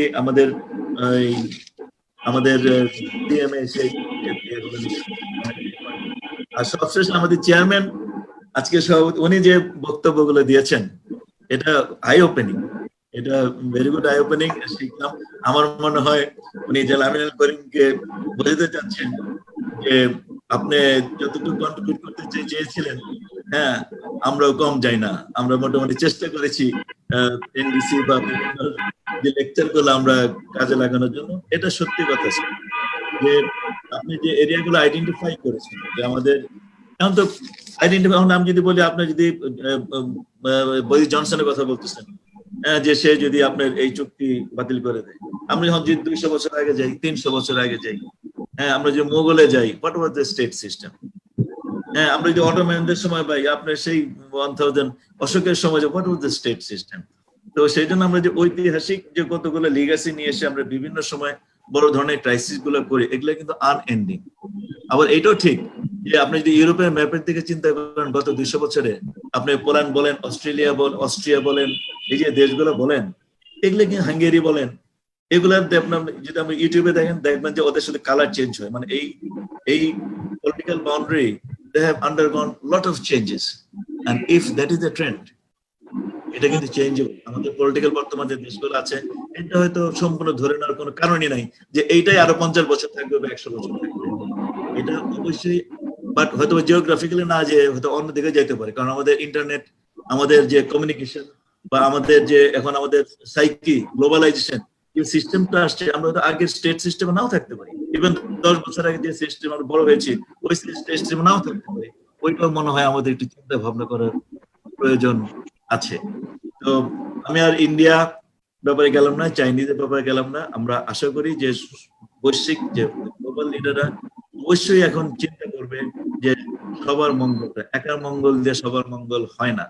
এবং কোভিড এমন একটা লেসন আমাদেরকে দিয়ে গেল, এটা কিন্তু একার সমস্যা না, এটা সবার সমস্যা। আর মাঝখানে যদি আপনার পুরা দুনিয়া, মানে যদি আমেরিকাতে সব ভালো হয়ে যায়, মাঝখানে টার্কি, এমিরেটস, আপনি ইউএই অথবা জার্মানি বা হিথ্রোতে, ওখানে যদি কোন সমস্যা থাকে, তাহলে দেয়ার ফ্লাইট ক্যানট ফ্লাই। তো আমরা ডিপেন্ডেন্ট, সেই ডিপেন্ডেন্সি পয়েন্ট অফ ভিউ থেকে আমাদের সবাই একসাথে আসতে হবে। এবং এক পয়েন্টে, কতগুলো পয়েন্ট আমাদের অবশ্যই ইভেন্টটাকে আরো আমাদের শক্তিশালী করতে হবে। We have to have a single point. WHO কে ফেলে দিলে হবে না, একটা জায়গায় আমাদের সবাই বসতে হবে। সেটাই আমার একমাত্র অবজারভেশন। আর সবশেষে বলবো যে আজকে যে অনুষ্ঠানটা ডিফারেন্ট, আমি অবশ্যই বলবো, আমি অনেকগুলো অনুষ্ঠানে করেছি, ভোট অফ থ্যাঙ্ক দিয়েছি, আজকে অনেক কিছু শিখেছি। আমি অবশ্যই ধন্যবাদ দেব Wazed research institution, digital health care foundation and eminence associate, তারা যে আজকের এই সুন্দর একটা ওয়েবিনার এখানে আয়োজন করেছে, তার ধন্যবাদ। সবাইকে ধন্যবাদ আমাকে একটু সুযোগ দেওয়ার জন্য। আমি আজকে সিকিউরিটি বিষয়ে কথা বললাম না, ইনশাল্লাহ নেক্সট টাইম বলবো। ধন্যবাদ ব্রিগেডিয়ার জেনারেল আব্দুল হামিদ। আমরা আর কথা বাড়াই না, বিকজ আমাদের যে সময়সীমা ছিল সেগুলো উত্তীর্ণ করেছি। তবে একটি জিনিস বলতে বাধ্য হচ্ছি, কারণ আমাদের অনেকগুলো দর্শক বলেছে এই ধরনের আলোচনা ওনারা আর কোথাও শোনেননি। সত্যি ইটস এ বিগ কমপ্লিমেন্ট, এটা আমাদের জন্য একটি বিগ কমপ্লিমেন্ট। এবং বলেছে এই অনুষ্ঠানটি আবার নতুন ভাবে পরিবর্তিত করে একই ব্যক্তিদেরকে নিয়ে এসে করা যায় কিনা। তো আমি মাননীয় সভাপতির দৃষ্টি আকর্ষণ করছি, অবশ্যই এই বিষয়গুলোকে সামনে নিয়ে এসে আমরা আরো বর্ধিত আকারে অনুষ্ঠান করব। সময় স্বল্পতার কারণে আমি অনেকগুলো প্রশ্ন নিতে পারছি না। আমি রংপুর থেকে খোরশেদ আলম, আপনি যে প্রশ্নটা করেছেন সেই প্রশ্নটা ভেরি মাচ রিলেটেড টু, অর্থাৎ খুবই স্বাস্থ্য অর্থনীতি বিষয়। তো আমাদের এখানে স্বাস্থ্য অর্থনীতি বিষয়ক কোনো বিশেষজ্ঞ নেই। আমি কথা দিচ্ছি আমরা আমাদের পরবর্তী অনুষ্ঠানে স্বাস্থ্য অর্থনীতির লোককে আমরা সংযুক্ত করব। সবাইকে আবার আমাদের ধন্যবাদ জানাচ্ছি প্রফেসর ডক্টর মোহাম্মদ আমিন করিম স্যার। আমাকে সত্যিকার অর্থে যে সহযোগিতা করেছেন, উনি আমাকে ব্যক্তিগতভাবে চেনেন না, কিন্তু প্রথম থেকে যেভাবে সহযোগিতা করে এসছেন তার জন্য আমি বিশেষভাবে কৃতজ্ঞ।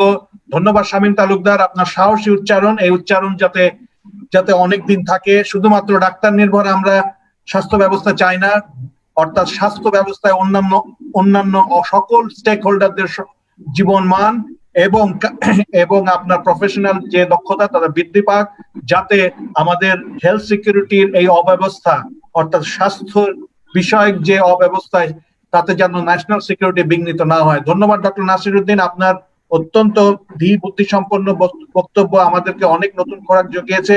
ধন্যবাদ আব্দুল হামিদ, ধন্যবাদ আমাদের মাননীয় উপাচার্য মহোদয়। এই বলে আমি আজকের অনুষ্ঠান শেষ করছি। ছোটবেলায় আমরা শিখেছিলাম স্বাস্থ্যই সুখের মূল।